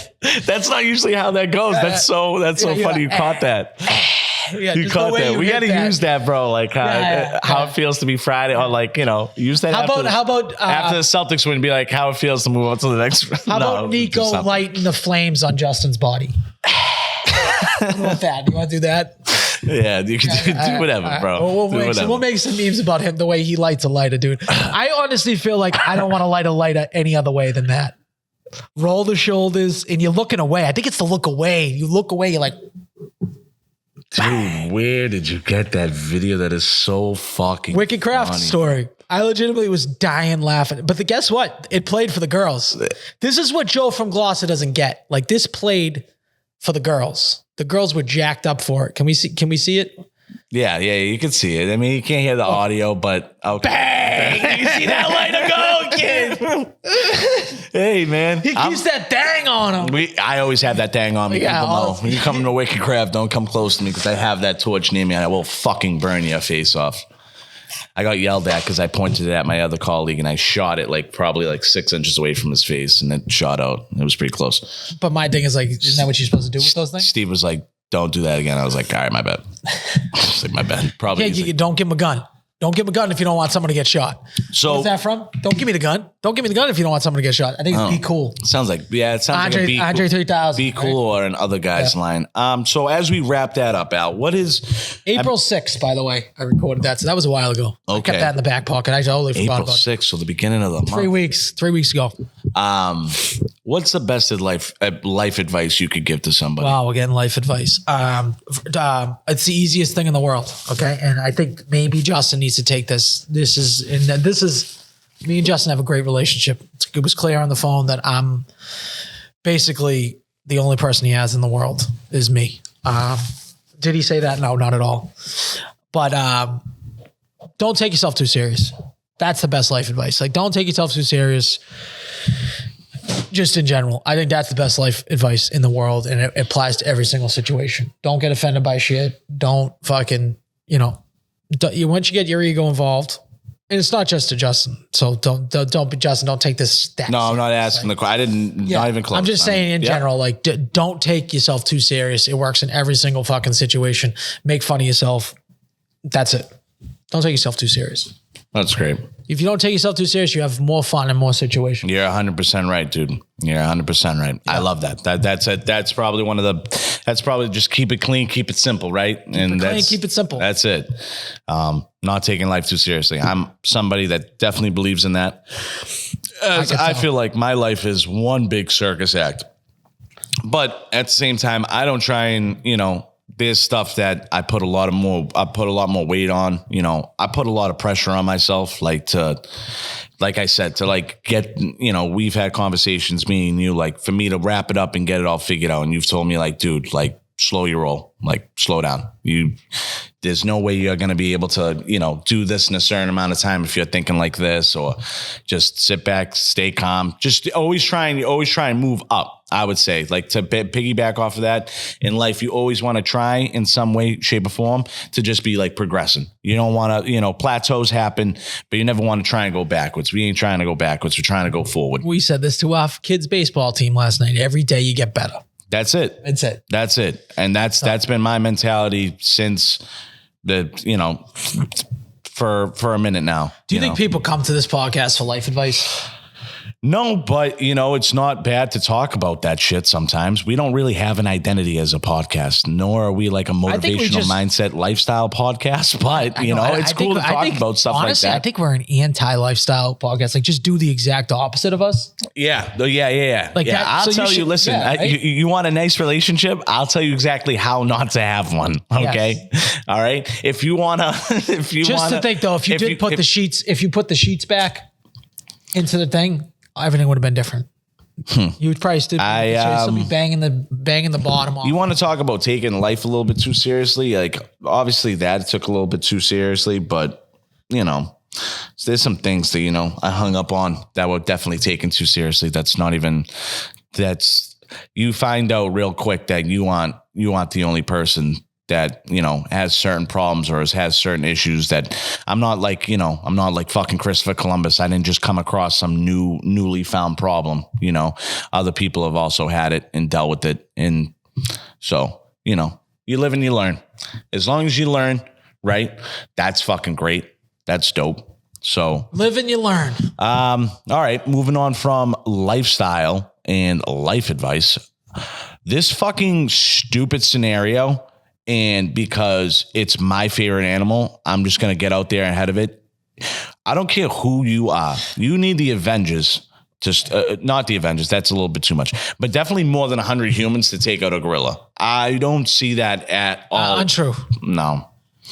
It's untrue. So we're getting 100 humans that I'm going to guess are like zombies, right? Because... Whoa, hold on. Let's lay out this scenario and then I'll start talking. It's 100 humans versus one gorilla. And do we get weapons or is it just no weapons? No. Yes.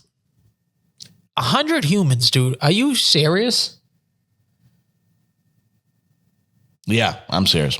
You'd think it wouldn't take 100. So I just want to know, do these people have the mindset of like Nazis on? Like, do they have like Call of Duty zombies? Like, I think that I can guarantee that there's been a human that's beat a gorilla already. One human that's beat a gorilla. Without a weapon? Without a weapon. Let me see him. Let me see the tape. Listen, we're going to get into the draft after briefly after this. Hold on. Gorilla strength. Let's get up gorilla strength. Doesn't matter. Gorilla strength, dude. All right. Okay. They're 4 to 10 times stronger than humans and twice the size of females. They can lift up to 10 times their body weight. Ooh, that's 10. They could deadlift 1,700 pounds. There's probably some guys who can deadlift 1,000, right? Wait, hold on. What's the human deadlift record? All right, I'm way off. 820 pounds. Wait a minute. I have to go to Le'Veon Bell's list because it might 1,100 pounds. 1,100 pounds. I have to go to Le'Veon Bell's list because it's the funniest list in the world. because I thought in my mind, like, how high would you be? How high would you be to write this list down in this order?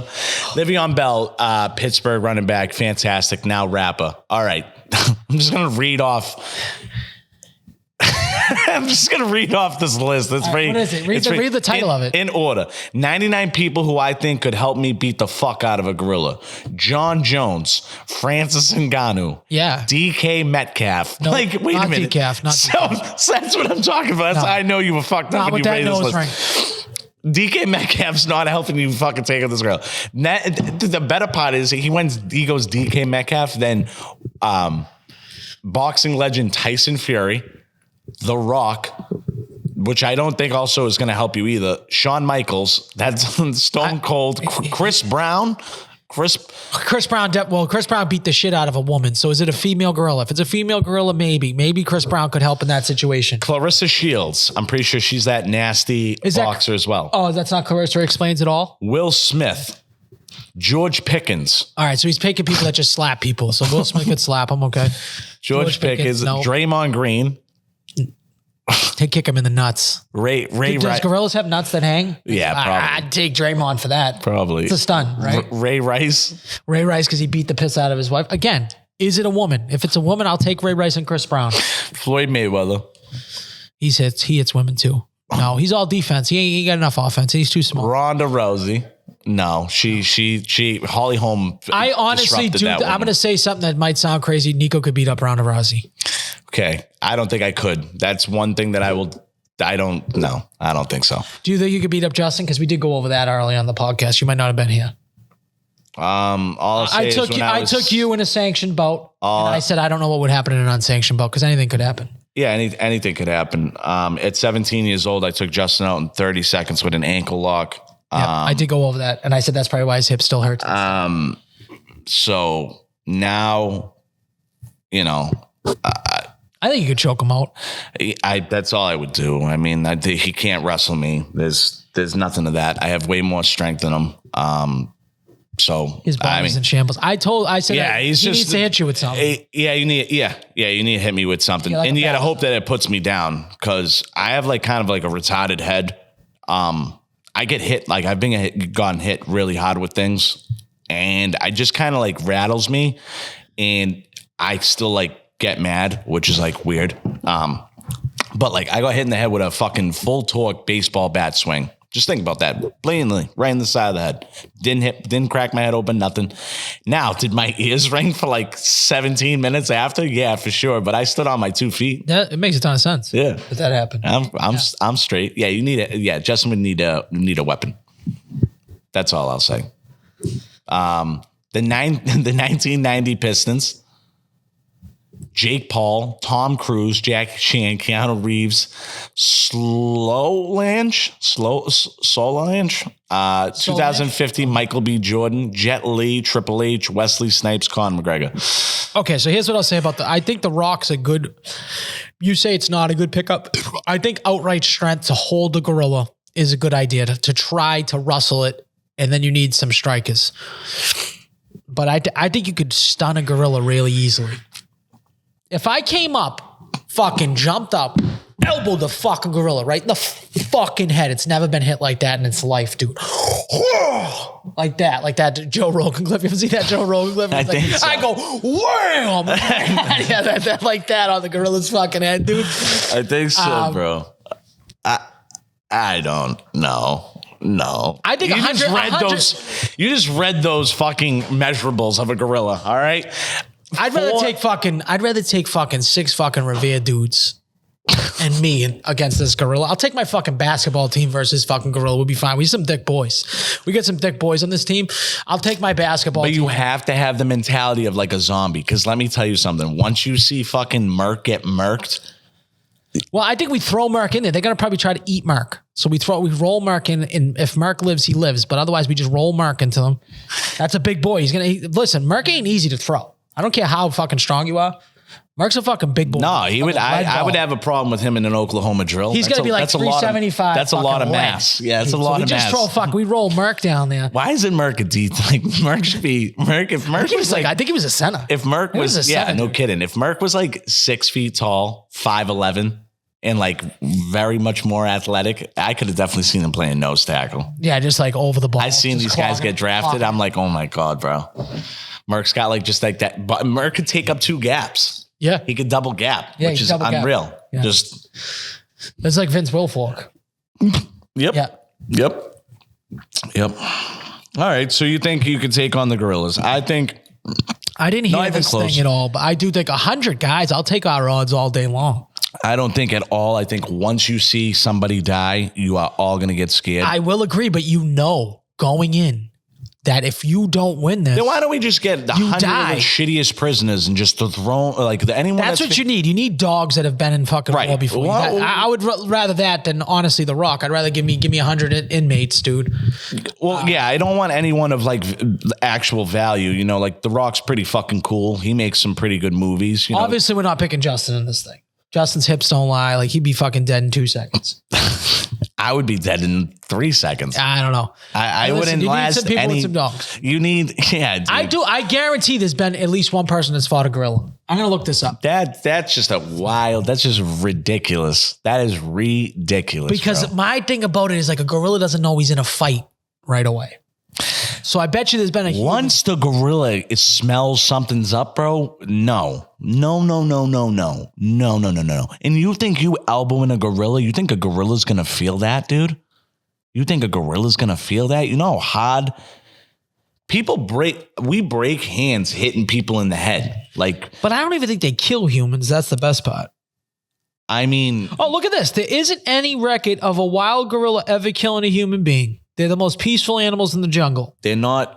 No, they don't like. No, they don't like. They won't go after humans unless they feel just like anything else. If they feel like they're threatened. Have you ever seen those fucking crazy ass fucking? First of all, I would love to do it, but not love to do it. Those crazy ass fucking trips up into. How many humans does it take to beat a gorilla? Though there is no reason why humans should beat a gorilla, it would take about 4 to 12 strong men to beat one gorilla, and I believe that. That makes sense because you think of them coming from all sides. The movies. See, here's the problem. Movie fight scenes are extremely unrealistic because it's all one on one like Jet Li, it's one on one. It's not like, okay, there's 8 people coming at you at once. You know what I'm saying? So unless you watch the most. Then you're swarming and then it's a different story. And it's very, very hard if you don't have space to fight. That's why boxers clinch. You clinch when you don't want punches being thrown. Well, you got to close the space. Yeah. Close the space, right? The space is too. So that's what you do when you have 8 guys wrap this gorilla up, and then you have 92 people raining fury on this gorilla, choking them out. This gorilla doesn't stand a chance versus, I would say, 6 people. I just feel like the gorilla would just. The only thing is like one guy is getting fucking dogged by this. Multiple people are getting dogged. So you got to get like a real if there's 100 people, people taking them out, 10 people are dying. Dude, at least. This is what I would do. It's very simple. I go to like the person that I think is the dumbest person in this 100 people. And I say, dude, this gorilla stands no fucking chance for you. Go in there, one punch, knock him out. And just like gas this dude up. Like, dude, I'm going to, and then that guy obviously dies. And then the rest of us jump in. That's how you do it. Okay. You give me 6 to 8 guys, I guarantee we could kill this gorilla. 6 to 8 guys. 6 to 8 guys. All right.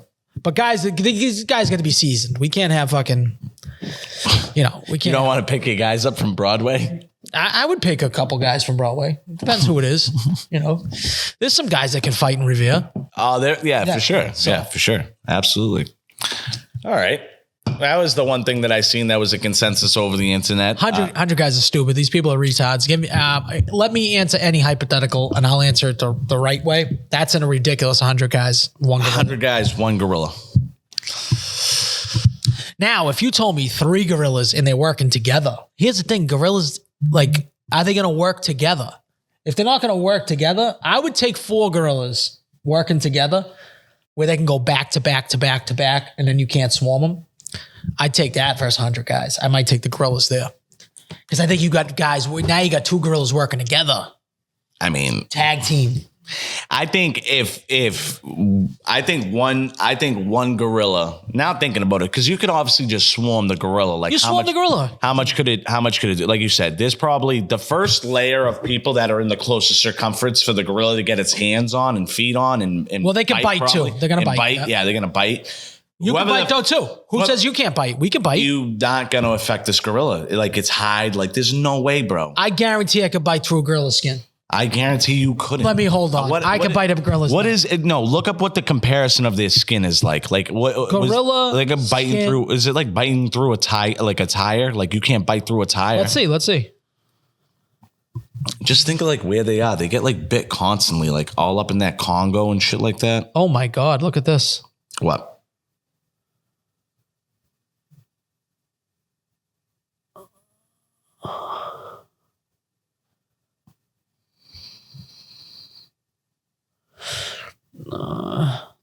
Hold on.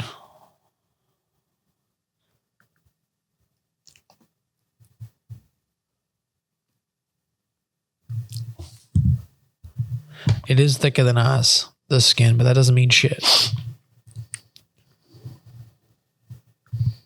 They have thicker skins and skulls compared to human beings.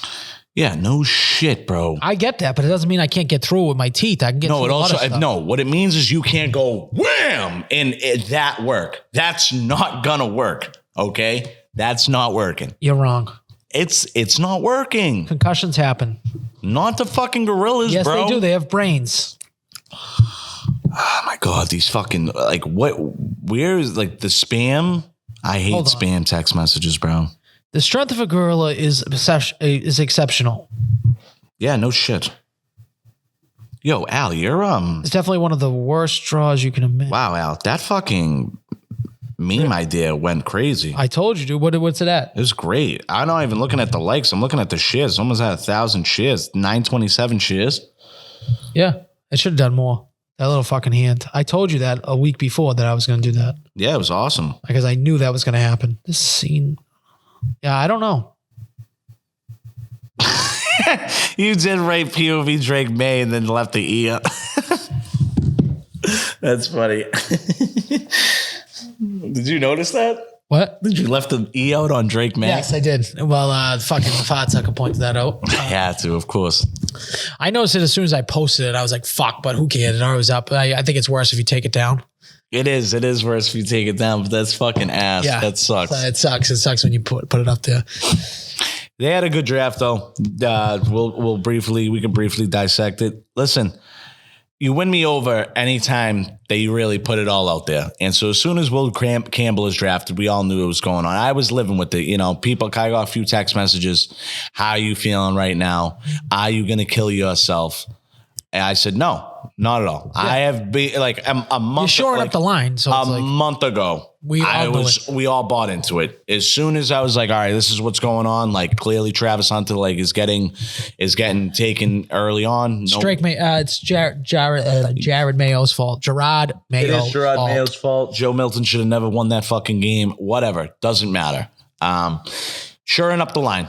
And then sure enough, the guy gets drafted and the whole consensus is like, he knows what his role is. Did you see his, I would say. He was just drafted. And his first response to getting asked, you're going to play left tackle. Drake May's your quarterback. What do you say to the people that, you know, critique you on being a left tackle? He's like, I'm going, like, what are you going to do for the Patriots? And he literally said, I'm going to die and fight and protect. He's like, I'm going to fight and die for Drake May in that room. Yeah, I am going to fight and die. I'm willing to fight and die to protect him. I'm like, on dear Lord, baby Jesus, I'm going to fight and die for Drake May. I'm like, that's the guy. Dude, he had everybody. He had everyone in their hands, dude, then. Bro, chills. He could suck. Actually, if he sucks, it's going to be bad. But if he's terrible, half decent, they're going to play that fucking ass. Yeah. But if he turns out to be fucking half decent, I think it'd be all right. I think a lot of people are overlooking that he was a 3-year starter.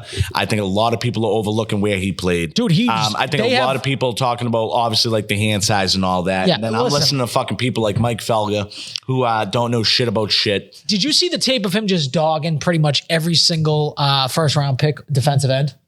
Yeah. Fucking dog, and I'm throwing on the ground. Listen, the arm, we make jokes about the arms. He has short arms. We call them T-Rex arms. That's fine. Who cares? They're like a half inch shorter than fucking Matt Light, Pro Bowler, fucking Hall of Famer. Is Matt Light a Hall of Famer? Should be, right? Should be. He's a pro. I would say Matthew Slater and Matt Light. They got to be in the Hall of Fame. Both those Matthew people. Light can go in the Hall of Fame. Matthew Slater can go in some. Schnooker's going to go in the Hall of Fame next. Who? Schnooker? What's his name? The Schnuller. Okay. Bob Schnuller. He has very similar arm measurements. So the arm measurements, don't get all jacked up about this. Like, yeah, who cares? You got short arms. They're trying to say like he can't push off. I'm not worried about that. I worry about the dog. I worry about the dog inside of a person and that they actually show up. Not like fucking remember the left tackle, the black dude who just never wanted to play. Do you know which one I'm talking about? Unbelievable. Trent Brown. He was unbelievable, but he just never wanted to play. I'd rather have someone that's going to fucking work. Hard working white dude. Just a white dude, you know? Listen, man, he's like big country. Yeah, he's big country. He's a big dude. He's 6'5" and like all of almost 300 pounds. I would probably say he could fill in a little bit more. For some reason, it's like weird. His shoulders are like really small. Like, you know what I'm saying? Like that, yeah. Well, he looks like wide down, but up top it's like. Who picked out his suit? He looks like he came straight out of Who Framed Roger Rabbit. I don't know who picked out the green pinstripe suit with the white shoes. I mean, the sneaker thing, I get it right now. I just was saying to myself, like when he was getting drafted, me and all the boys, I was just like, dude, tough suit, like tough, very not tough. Like, oh, that's tough. Like that's like that's a tough suit to wear, brother. Did you see him? He's in Foxborough. He's like, he must be in one of the hotels in Foxborough. I look at that down there. No, he's at the lighthouse. Is that where he was? He's in the lighthouse. Yep. He's like, look at that Bass Pro Shop. I can't wait to go hunting outside the back of Foxborough. He just said, he's like, I'm gonna get my light. He's like, I'm gonna get my what is it? Matt light on and be hunting behind the stadium. I'm like, that's what we need. Making call outs to true vets. Love that. Listen, he seems like a gamer, Al. He seems like a really good guy that you want in your locker room. Hell yeah. So hell yeah. Yeah. I know. Give us a what? Yeah. What? We're gonna hell yeah. Yeah. What? Hell yeah. That we're gonna get a lot of that. Listen, and he's hungry. He's pissed off. Like a lot of people have been talking shit on the. He's been probably talked to shit. Shador Sanders probably we could go number 1 with most critiqued person and most shit talked about in this draft. Will Campbell's number 2. I'm gonna tell you another thing too. And, you know, I am Mr. Positive. Everyone knows this. Every single year, I'm positive about the Patriots.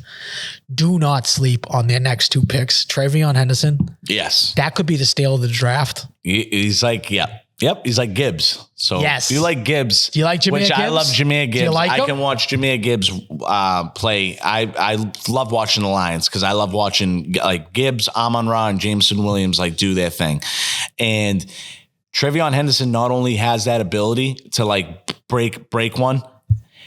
He runs hard too.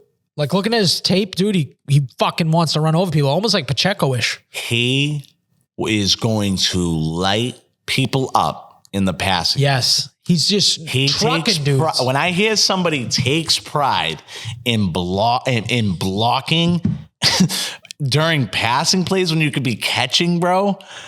Like, yeah, I know everyone's seen the one look of the Texas linebacker running dead up the middle, dead clean, and out of nowhere comes Travion Henderson and just boom, like off your feet. And that was just one occurrence. He apparently takes very high pride in that. Listen, it's not the thing I thought about the picks. If you look at it like this, everybody was taking in a good spot. Quinshon Judkins, his dual threat, they're almost identical in. Quinshon Judkins is a little bit more of like a speed, agility guy, but they're taken in the same realm. He was taking 2 picks before. Now, would I have taken Luther Burden with my wide receiver pick? Yeah, but I'm also not the coach. Yes, he was. I'm also. No, he wasn't. Yes, he was. No, we took Travion Henderson over Luther Burden, didn't we? No, we took him. You just said that we took him over Luther Burden. Luther Burden got taken the next pick. Oh yeah. No. I'm saying like I thought you. I apologize. I thought you meant that we took our wide receiver that we took in the next round over Luther Burden? No. Okay. Okay. Travion Henderson. Travion Henderson. And I'm cool with it. I like our wide receiver, dude. Because in reality. Dog and Travis Hunter. So, so Kyle Williams is out of Washington State. He did 2 years at UNLV. It's okay. He played 5 years in college. That's not really like anything that's like worrisome that's just to me. how it is nowadays, especially with COVID. Especially COVID. These are all COVID kids. This is a COVID class. Yeah. So a lot of that's going to happen.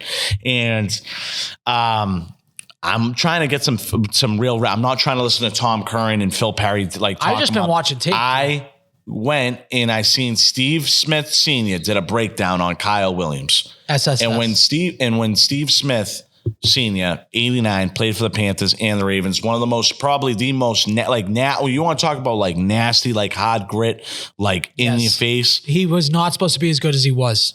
That's the type of person like Hines Ward. So those like slot receivers, they could go up, go deep, take possession. So the whole thing is he doesn't give you a play style until he does the whole film breakdown. When he did the whole film breakdown, he said Asian 89. So he gave Kyle Williams Steve Smith. He goes, he reminds me exactly just like myself. He's going to get in your face. He's going to come to play ball. He's from Inglewood, California. Like he's an old school cat. Like he said, like, meeting the kid, I've never heard him talk once, but when you get to it and they talk about real game speed. All right. So there's 40 speed when you're in fucking leggings and you're just running straight down a sideline. Then there's the speed where you get the ball in the game and what you look like to your opposing people on the field. He breaks away from people. Like he's just out. You get him the ball, he's out. Like he's See gone. you later. Yeah. Like, yes, dog Travis Hunter. That was a crazy, and effortlessly, if you watch his film off the line, he probably has to come back for the ball a little bit more. He probably has to get a little bit more sharper on that shit. But like he'd be getting by people. He's not even using his hands. He's using his feet. I hope we have this is more of a Jameson Williams and not a Tyquan Thornton pick. I think this is running deep over the middle. Like we're running by dudes. Or we're running like. You thinking like a Kenny Stills? Like something just went deep. That's pretty good. No, because I think that he also underneath. I think underneath the line of scrimmage, once you get him the ball, that's a different play. Brandon Cooks. I have no problem right now in my mind. No, I think Brandon. He's hotter than Brandon Cooks. Like he's got like a, you know what I mean. Like his mentality's like F you. Like I'm gonna go get mine. Like by any means. I think they got them all in the right spots. I don't think we overextended for anybody. I don't think just because there was things getting taken, like I said, Quinshon Judkins went, bang. All right, cool. Like if you were in between a couple of guys and that guy got taken, bang, we're going to take Travion Henderson. Okay, and we're going to go take the most athletic center, and apparently the number one ranked center in the draft and the most athletic center. They play for well-known programs, these linemen. He's coming from Georgia. All right. Georgia. And so we'll take that. I'm cool with investing in the line and through the draft. It is what it is. You make that line better. You give him more depth because listen, you got Bradbury in there. He's a vet. God forbid one of these guys goes down. Yeah. God forbid. You need guys. I can't do Vidarian Lowe's, Emeka Okafor's, or whatever the fuck that guy's name is. I took Emeka Okafor in the first round. He's not that bad. What's that? It's college coach. Hold on, let me get it. It's like from UConn. So I like it. What I don't agree with, and I do agree with Mike Reese on one thing. If there was to nitpick this draft, I think in the 6th, 7th round, Quinn Ewers wouldn't have been like a bad selection. Another quarterback wouldn't have been a bad selection because right now we just got Dobbs, and God forbid, Drake May's been in the injury tent a few times, so that would have been nice to have a little bit more reassurance there. I don't agree with taking a long snapper. That's fucking terrible. Oh, come on, dude. What is this? I hate when you touch something. Hold on. This is like a top clip ever. It's from Jim Calhoun. Yep. I just want to get the part though. This is what I'm talking about. What the fuck? You want to access your photos. That doesn't make sense. I took Emeka Okafor. Recruiting hardly an exact science. But What does Gomes do before the 100? It's dumb as fucking money. It's before the 100. What does Gomes do that just blows you away now that you maybe no one saw? You only go throughout the country the guys that came and didn't go. I'm a genius. I took a Mecca before the 100. It's the dumbest fucking question I've ever heard. I've explained it 1,000 times. I fucked up. I didn't take Ryan Gomes. I didn't say you fucked up. Jesus Christ Almighty! It took 18 months to suffer. Yo, you want to talk about back in the day? This is a reporter and a coach talking to each other, just straight letting it fly. That's not even the best part. If you ask a question, I'm telling you how I feel about it. I took a Mecca Okafor and Karan Butler. They're not bad. They're not I bad. can't take every player. We have 13 scholarships. When I saw him, he was 6'5", 265, 70 pounds. Ryan Gomes, who was good for like When he graduated, we in took the Karan. 1 He year. waited to get his SAT score. Whatever. You get the point. That they're busting his I balls. think How come it's he didn't take? How come he didn't give a scholarship to Ryan Gomes? He's like, I took him back to Okafor and Carson Butler. They're not bad. So when you said him back to Okafor, that's all I think about. That's fucking great, dude. But he was like, I don't so fucking get it. Fuck yeah, dude. Yeah. Jim Calhoun. That was a great. Jim Calhoun's like, yeah. That was a great one. Stop busting my fucking balls is basically what he's saying. That's basically all he's saying. But all in all, I'm excited. I believe in the coach. That is why this feels totally different. I think Vrabel gets the best out of people. I think Vrabel and Elliott Wolf worked well together in making these picks. We'll see what happens. It's interesting times for a guy like Jalen Polk and Javon Baker, because it seems like if you don't straighten out, then you could be on the next bus out of here, or you could maybe be traded or whatnot. But sign me up. We're going back to Pat's camp. We're going back. Oh, we're definitely going. I might even go multiple days. We'll see. I would love to do that as well. I will fight and die for that man. Yeah. I just I feel want to like, see, dude. I want to see him in the trench. Let me see him dude. body someone, dude. We haven't had a nasty, like Trent Brown, like Al just said. Trent Brown was actually good. Yeah, Guess what though? Trent Brown gave you like 50%. Imagine if Trent Brown tried. He'd look like Ronnie Stanley, Orlando Brown, who like fucking piece people up. Let's get it going. We now know where we're sitting. We are never going to sit on the bleachers all the way down to the right. We are absolutely going to go to the top. We know. We're going to listen to We have Al. to show up a little earlier. Yeah, could we have got the? Yeah, maybe. I guess so. I don't know what time we arrived, but I think we pay for the VIP tickets.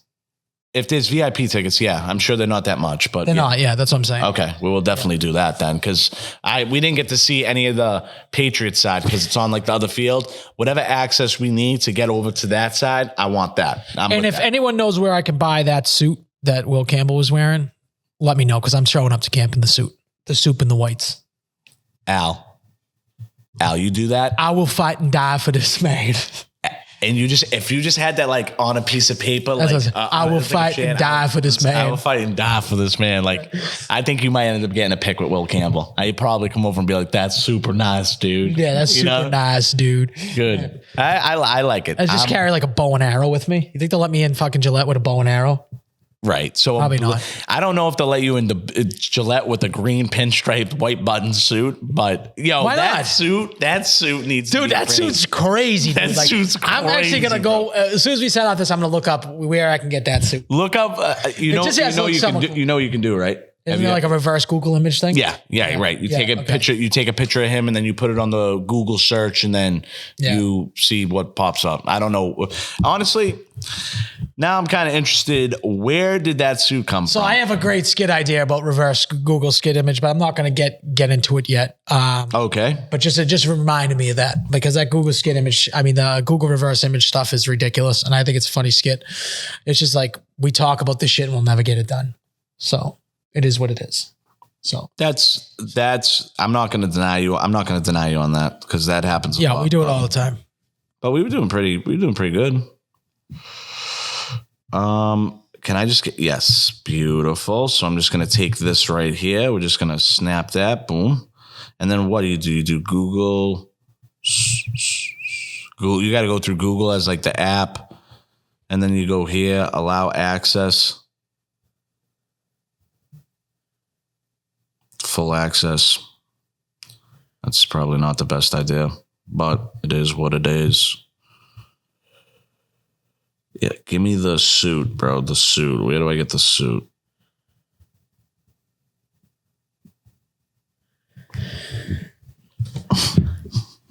Is that it? That's close enough. You don't have to be legit. Like, oh, dude, how much is that? I don't know, bro. I'm trying to get it. Dude, it is like a fucking money suit. It's like the money team, dude. I know, but like, what the fuck, bro?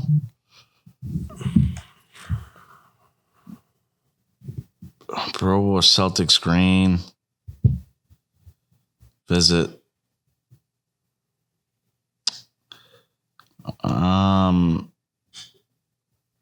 Yeah, well, we're gonna keep going, but I don't think Will Campbell is wearing a $61 suit, but I could acquire it on Amazon for $61. That's it? $61? That's perfect. That's like a perfect thing. I'm gonna come there and I'll fight and die for these people. With tax, it's probably gonna be 66. He's wearing number 66. So that's cool. Rookie OTAs start May 10th. Which is great. We aren't gonna be going to camp until late August. I think that's what it was. See, that's too long. People aren't even gonna remember the suit. Maybe I should just go to rookie OTAs. No, people are. Let's not get one thing confused. You can't. No one else even had a replicated suit to that. It was green with white pinstripes and white buttons. It stood out. If you walk in anywhere with that around here and there's people with Patriots. We should just do a skit. I'll get the thing and I'll make my arms really short, but I will fight and die for this man. Just like in every little like, I will fight and die for this man. It's like, sir, I just asked you what you ate for breakfast. I don't care. I will fight and die for this. I will die. I will die for this oatmeal. I will fight and die to protect this oatmeal. What else you got? I don't really have much. I'm trying to think. We went over the Celtics. Wake me up in the finals. Yeah, wake me up in the finals. Game 5's tonight. I picked up work tonight. Maybe it might be a little bit busy. Maybe might make a buck or two. Yeah, no, that's a good idea. Not a bad idea with it being around the corner from, of course, Wicked Craft. Lighter skills, guys. Get something with sparklers so you can see that fucking. As far as dude. NHL playoffs have been wild. What a shame if the Bruins aren't involved in it. They're raising their prices. Did you hear that? He came. Oh my God! Said he was raising the prices. He's like, 10%. We have to pay the players. Like, yo, I don't know. Did I just hear you say that right? As tone deaf can be. Yeah, I'm like, did I just hear you? Why say even that? have the thing? Just do it and don't say nothing till later. Yeah. Why would you fucking say it now in the middle of the playoff run? Wait till the playoffs are over where it's fucking buried. You got other teams that are going every single year to the playoffs. They're fucking, someone's going to win the cup. And you release that news after you have probably your worst season in 20 years? It's crazy, man. It's embarrassing. It's so bad. It's so bad. They might need new ownership. Never. Jeremy Jacobs is going to die having that. I don't know how Cam Neely and fucking Don Sweeney still have jobs. I care less about Neely. Sweeney deserves He can't get off but Neely can't get off the hook either. He's there. Well, they're keeping Sweeney. That's the problem. Like, Sweeney's making all the personnel decisions. Which is fucking terrible. But it looks bad on everybody else. Like, it looks bad on fucking Neely for keeping him in that position. Like, that's because Neely's the president, right? And then what's his name's the GM. That's how it works, right? Isn't Cam? Yeah, or like vice versa or something like that. Yeah. So I don't know. I've been getting fucking cramps in my hands and my Me too. For fucking in my hand and in my hand. Dude, I was writing like my order down, like what I needed to like fucking put in for orders. Yeah. And my hand was cramping every single line. I had to stretch it out every single line. It's been cramping this whole time. I don't know. I've been journaling a little bit myself. And journaling? You've been writing down stuff? Yeah. I've been. Is this for the mental health? Yep. Okay. Yep. Yeah, it's to help me get through. It helps me kind of, it makes situations sometimes more clear for me. And it helps me like kind of express whatever I'm feeling in a way and trying to like figure out why I'm feeling the way I am or whatever it is. At least I write it down and I can read it and I can jot down, whatever. Is there any entries in for Justin on this journal? Nope. You don't write anything down like Justin sucks? No. It has nothing to do with Justin. Okay. Never. No, that journal is obviously everybody knows what that shit's for. So it is what it is. So you're journaling about the cramps. Yeah. Well, yes, that dude. Holy shit! I think my left hand side of the close up a little bit. I don't know why. I'm not a lefty. Dude, I don't know if it got to be some like electrolytes off or something. Yeah, I think so. I think my body might be a little bit dehydrated. Actually, now that I think about You've been hitting the sauna a lot. Maybe that could be it. Are you up in the electrolytes? No, you haven't. No. And guess what? Del Vecchio, if you come into my thing and just be like, you gotta come to my fucking sauna place. It's like, dude, calm the fuck down. Now I don't want to go. I just want to tell you no every time. So stop coming to the thing. Maybe one day you'll see me. Maybe one day you not. I know when you work. You've already told me 50 times. You told me 50 times. Yeah. I feel you. He tells me all the time too. I know where to find him. Yeah, he's like pissed that one time we didn't golf with him because he works 7 days a week. That's what he says. He works 7 days a week from 7 a.m. to 7 at night. That's what he says. So he's just like putting up 84 hours. It's like, dude, are you fucking Batman? Yeah, what are you talking about? Like I don't believe you. Number one. Yeah, I mean, he does. He is a worker. Gotta love that. Well, now he's in tech sales. So what kind of work is that? Yeah, he's probably sending emails. Oh, let's circle back. Let's put a pin in this, and we'll get back to it later. Yeah, I mean, you're doing all that fucking tech speak. You're occupied for a minute. Doing that. At least it's not like fucking manual labor for your father, because that wouldn't. Yeah, you'd die. You would die. Why? You don't feel like he's built for it? No, Anthony definitely is built for it. I'm just saying, if you would at work as long as Anthony says that he works for, like his days in particular. Yeah. I don't know if I believe that. If we're being honest, the time. Yeah, but why does he just do it on the golf course? You know, one day I was trading options on the golf course, which I got like real jacked up one time into options. Like we're talking like 2022. Yeah, my buddy loves options. Yeah, so you trade in options. I would like walk up to the tee box, fucking put an option sale in, sell it by the time I was out of the tee box. I was making like 10, 15,000 sometimes. But then like what was happening is like I wouldn't be quick enough to sell, and then I'd lose like 20,000. Like we're talking like I lost like I'd say like 50 to 60,000 in options. You're like, what the fuck? Like, and I was just like, because like it's like a gambling rush, dude. And you're just like, yeah, fuck this. I can make all this money, like zero day trading, like where it's just going to end. This option's going to end by 4:00. And you're like, okay, maybe I can get this money back. And then it's just like, I'm the worst with that because I don't know when to take my wins. Yes. So I always think, okay, there's a bigger payday, there's a bigger payday, there's a bigger payday. And then I get fucked. Yep. So I don't know when to take my wins. That's why I'm a bad gambler. Hey, at least you can sit back and look at it and be like, hey, I'm not good.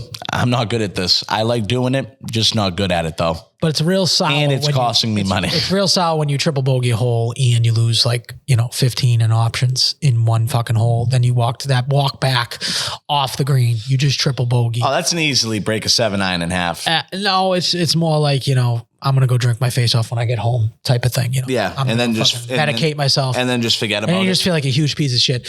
That ride to the next hole is as bad as when you leave Foxwoods. Like that's like, I always say like that low when you leave a casino after losing a shit ton of money, or when you wake up the next morning, you realize you lost some bets or some bad bet that you lost. You're like, why did I even put that in? Yeah. That low, it can't be described to anything else. Like there's very low lows. Like that's a bad low. Yeah. Losing like a 6-leg parlay by 1 leg, like knowing that you like put 20 in to win like 5 something and like it being like one catch at like 10 yards off, that could, that would fuck me up. No, that pissed me I off. lost like fucking one time I put $1,000 for some reason. I got jacked up. I had this unbelievable thing. It's a sure lock. It was like on women's rugby.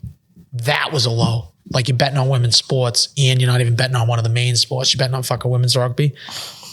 That's when you want to just fucking end your whole life like Jaron Duran. The Jared Duran situation. I guess we could probably come. Oh yeah, we should probably touch on that. We could probably touch on that. We're at $120. So Jared Duran, for those that have watched the documentary, you've heard the story come out, which we knew for a while because someone in this family, had a chance to date Jared Duran. Is that how it went? Right. Did I? I'm not going to quote that person correctly, but did she happen to mention that the story isn't accurate? I feel like we should just give this person a call and just not mention this person's name. No. Because it's too deciphering. You can tell who it is. Well, let's see what's going on. Let's see. Let's give this person a call. And let's see. We can Good.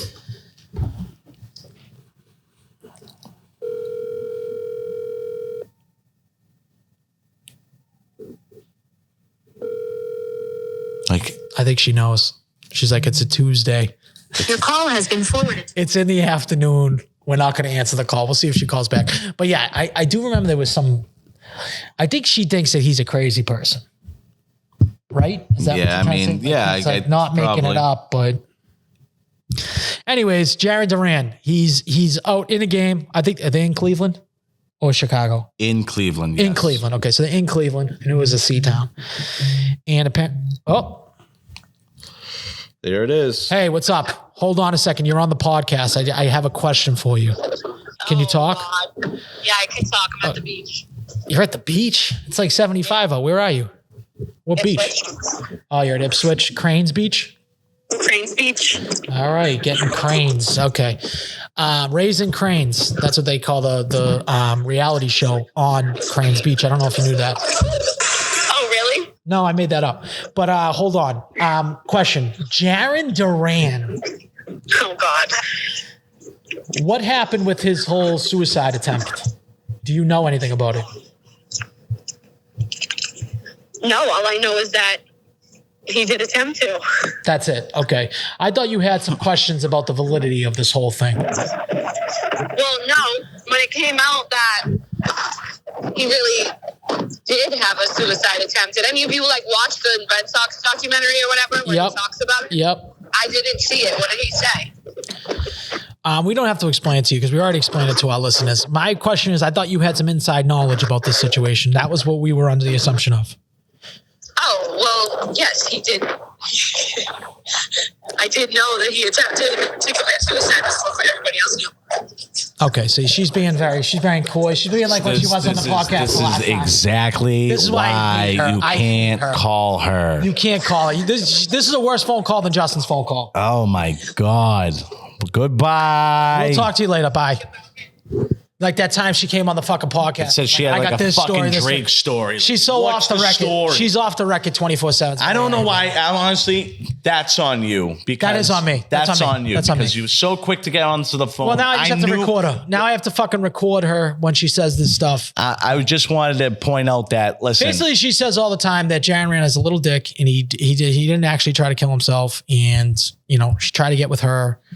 Pretty much. I made up the little dick thing. And honestly, she fucking blew it. So yeah, she was supposed to be dating Jared Duran. We could have probably season tickets right now. probably have season tickets. I probably would have a job at the Red Sox. She doesn't care for her family. That's why. Doesn't care for her family. Yeah. And that's just it. So selfish person. Selfish person. Instead, let's fucking talk to Grant Williams, that Lego. Yeah. Does that make sense? What a loser. Good idea. Great decision. I'm gonna make both. That's Grant Williams. I'm gonna make both and then miss both. Yeah. Remember that? They're like, don't miss it. That's for the game, right? Yeah, That was for the game. Yeah. I'm gonna make both. I'm gonna make both. You didn't make one. Okay. Nice, dude. I think he was out of town before. But back to that situation. So, do we know what the fan actually said? Because I could tell you what the fan said if I didn't hear it. He probably said, why don't you go kill yourself, right? No, I would say it was probably worse than this. Probably like imagine if that gun didn't jam. Probably something more severe than No, you getting I just more think he told him to specific. kill himself. Okay. Or he said, hey, you probably are better off killing yourself instead of getting a hit. All right. I mean, see, so my stance, I have this stance. I mean, I've put it on Instagram. I think that we have to get the transcript of exactly what he said. I tell people to kill themselves all the time, legitimately all the time. As a joke to friends in real life, why don't you go fucking kill yourself? So sometimes you're going to say to someone that has tried to commit suicide. yeah. I probably have said that.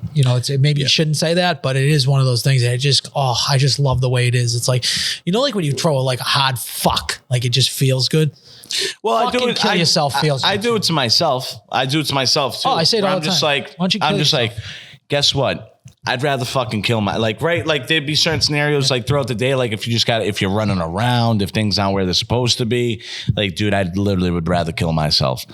Now, granted, a little bit more of a sensitive topic for some. I just don't want to see that, like, here's the thing. It's tough for athletes because when you do open up about the real life shit that you're going through, people like ex-Cleveland Guardians fan can use that against you. Like, once you say that, though, you got to understand that that's what's going to come back to you. And you can't, yo, bro, I just want to be, I'm sure I'm not giving you life wisdom here, Jaron Duran, but you're going to hear that for the rest of your life. You're going to hear it for the rest of your life because it just fades back to people would rather rash and people would rather put you down than see you win. So instead of that person yelling from the stands, hey, I'm happy you're alive today, they're going to tell you, like 99.9% of the time, they're going to tell you like, hey, I would have rather the bad happen to you. So I don't think it can always get a reaction.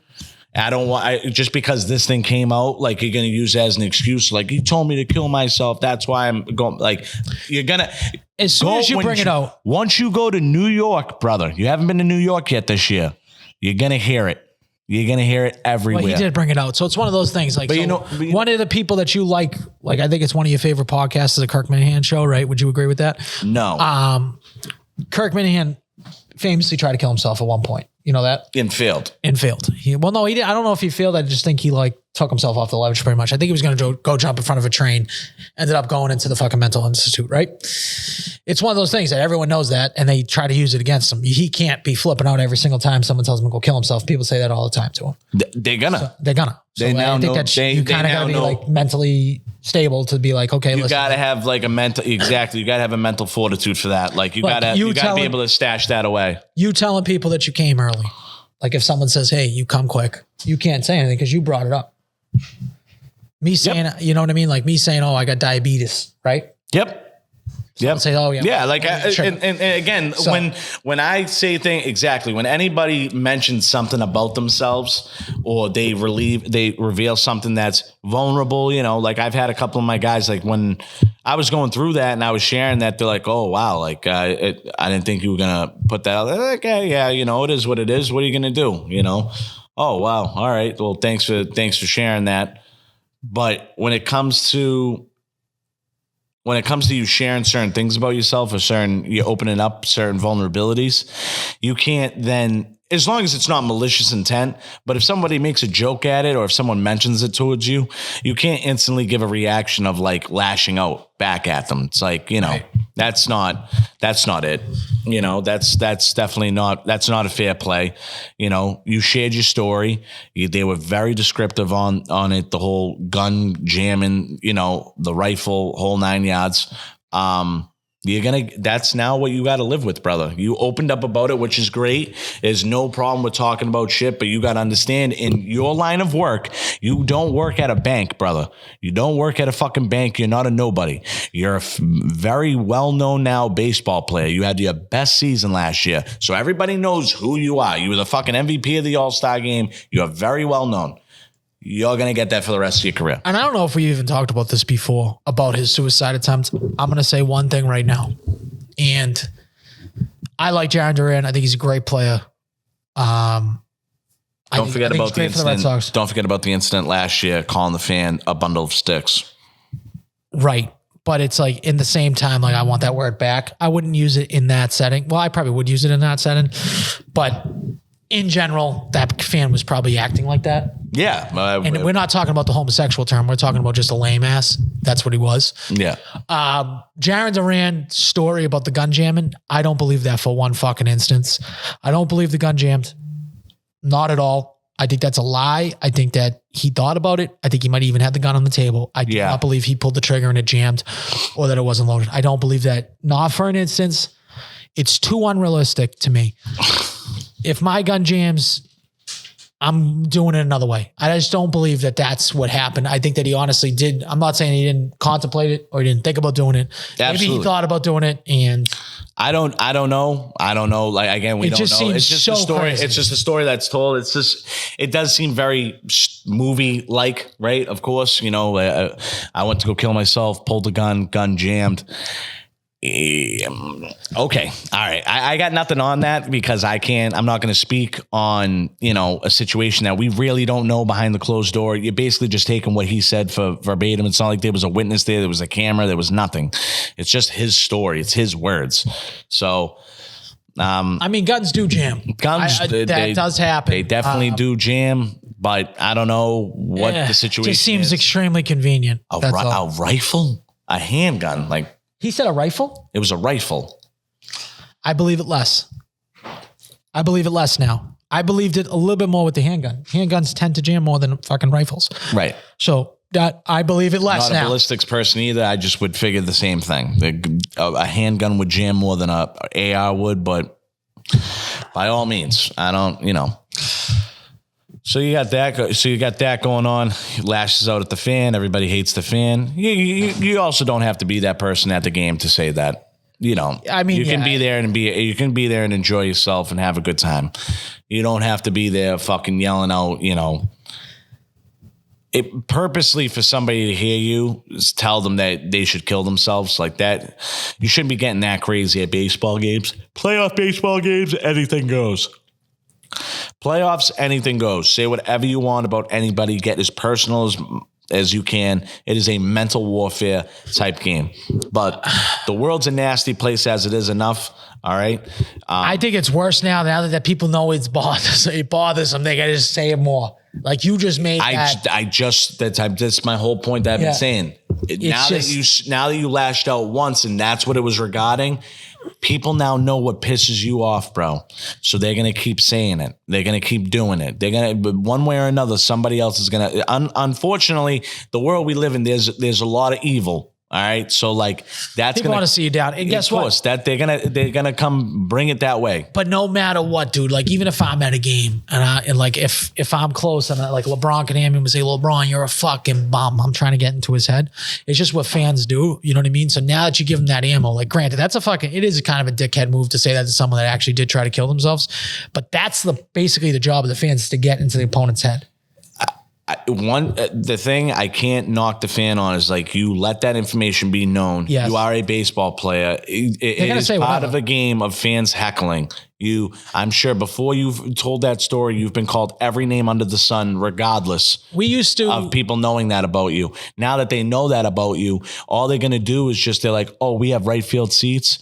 Oh, we're 6 guys that are fucking 30 deep, all fucking, we hate the Red Sox. We got Jared Duran in front of us. I know when there's quiet times during the game that they could probably hear us. Why don't we let Jared Duran know that he probably should have killed himself? That is going to happen to you so much. Yeah. So much. Yeah. Sorry, yeah. It is. Yeah, I agree. Yeah. It is what it is. Not Nico. We used to call fucking wife beater a fucking Jason kid, but granted, he did beat his wife. So back in the day when he was on the Nets, we used to scream that in the fucking stands. But at least he did something like, you beat your wife, you deserve that. Having mental health, maybe they shouldn't be shitting on it, but guess what? Dog eat dog world. So you can't. It sucks that it happened so early, like the season just started. Like, yeah, but this was 2 years ago. He tried to kill himself. Yeah, like, how fresh is it? You just admitted to it. Like, come on, dude, you got to get over this, dude. Or actually kill yourself. That's what I would say. If you took that serious, you should actually kill yourself. Right. I mean, again, it's also you're looking into the stands at some Joe. Yeah, exactly. Right. Some fucking bum dude. That's telling you to kill yourself. Some fucking loser in the stands. And you're just like, listen, pal. Like, you probably hate your life, right? Because that's why you're probably projecting that towards me. Yeah. why don't you, like, turn it right back around? Be like, actually, no, I'm good. My gun jammed. Hopefully your gun doesn't jam, though. Yeah. I'll see you around. All right. I'll see you at the next game. Like, that would be funny. That would be hilarious awesome if he did that. That'd be great. It also would go against everything. He's like, everything would also go against everything he's advocated for in like mental health awareness. He's like, here's my awareness. You trying to spin it on me? Nah, let's spin the block on you, cuz. He's like, I'll pay for your gun cleaner so your gun don't jam, buddy. Yeah. He just says, hey, I got a gun, by the way, non-jammable. I'm gonna let you know after the game. I'll hand it off. Yeah, that's fucking funny. Oh man. All right. Well, I guess it's a good episode. We probably got around 2 hours with whatever I went with this. It says 140, but when I sat down, it was like only running for like 10 minutes. I'm telling you, there's a lot because it went down and I shut it off. So that's right. That's right. There's some more time in there. But listen, we don't know where this podcast is going. Probably nowhere. It's been nowhere this whole time. But it's just us two for now. We'll see with Justin what happens if Justin, his pussy stops leaking.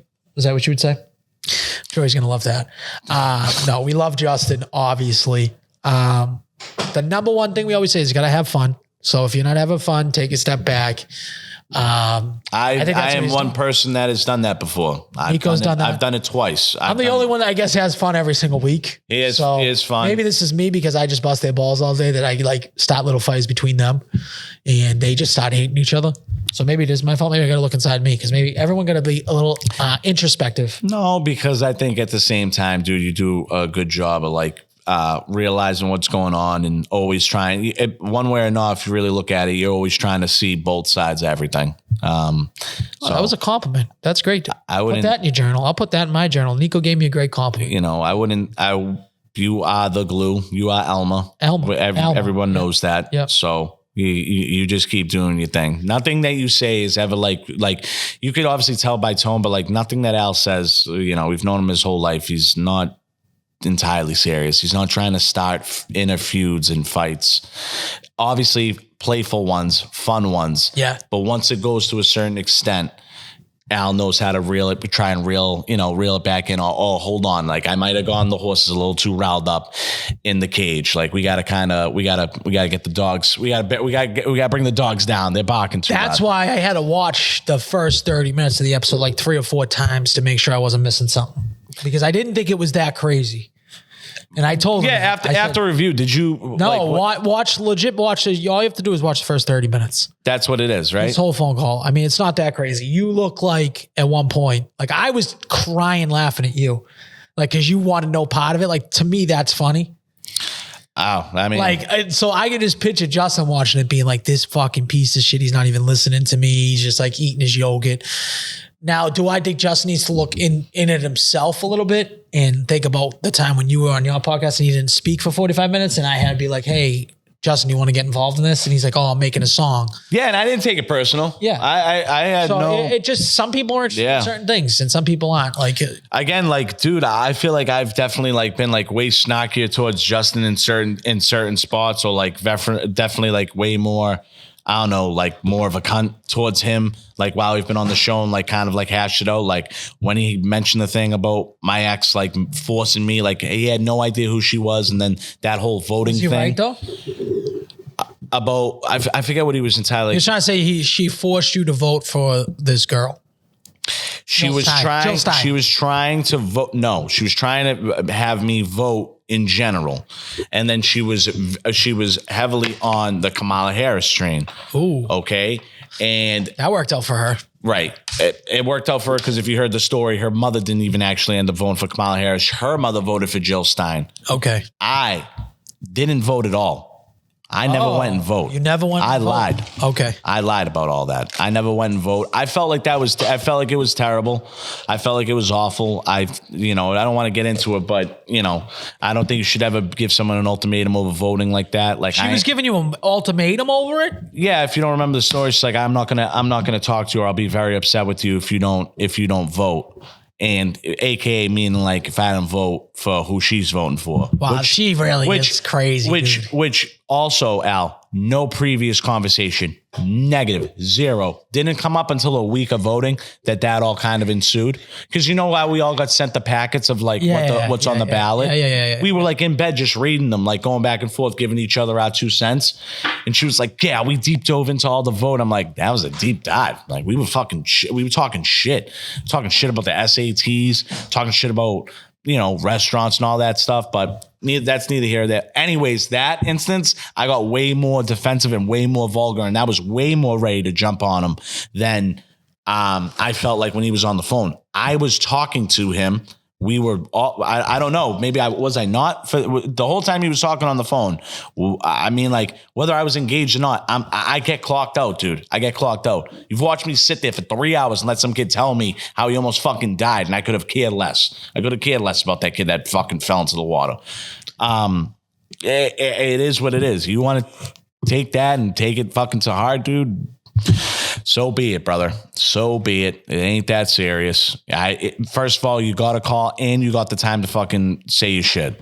And no one bashed you or nothing. We were talking about wrestling. We were talking about your roommates. Again, you make a big deal out of something and I have to listen to it, which is fine. That's fucking ridiculous that you took the time to tell a story about a guy with a fucking sleep apnea machine on. It's not that loud. It's not that you know what I mean? But you still got the time to do that. So regardless of what I think of that, I don't care. That's neither here or there.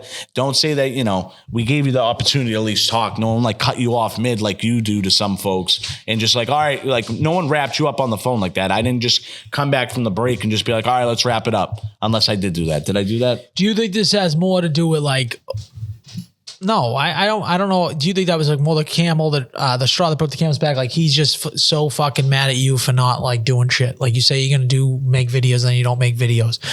In my mind, it's like, who cares? Like if you don't put a video on the thing, like who really cares? I don't know. Like you really like tied to that's really what bothers you. I don't care. Like I feel like he said it many times that he feels like you don't do enough for the podcast, but it's like, who cares?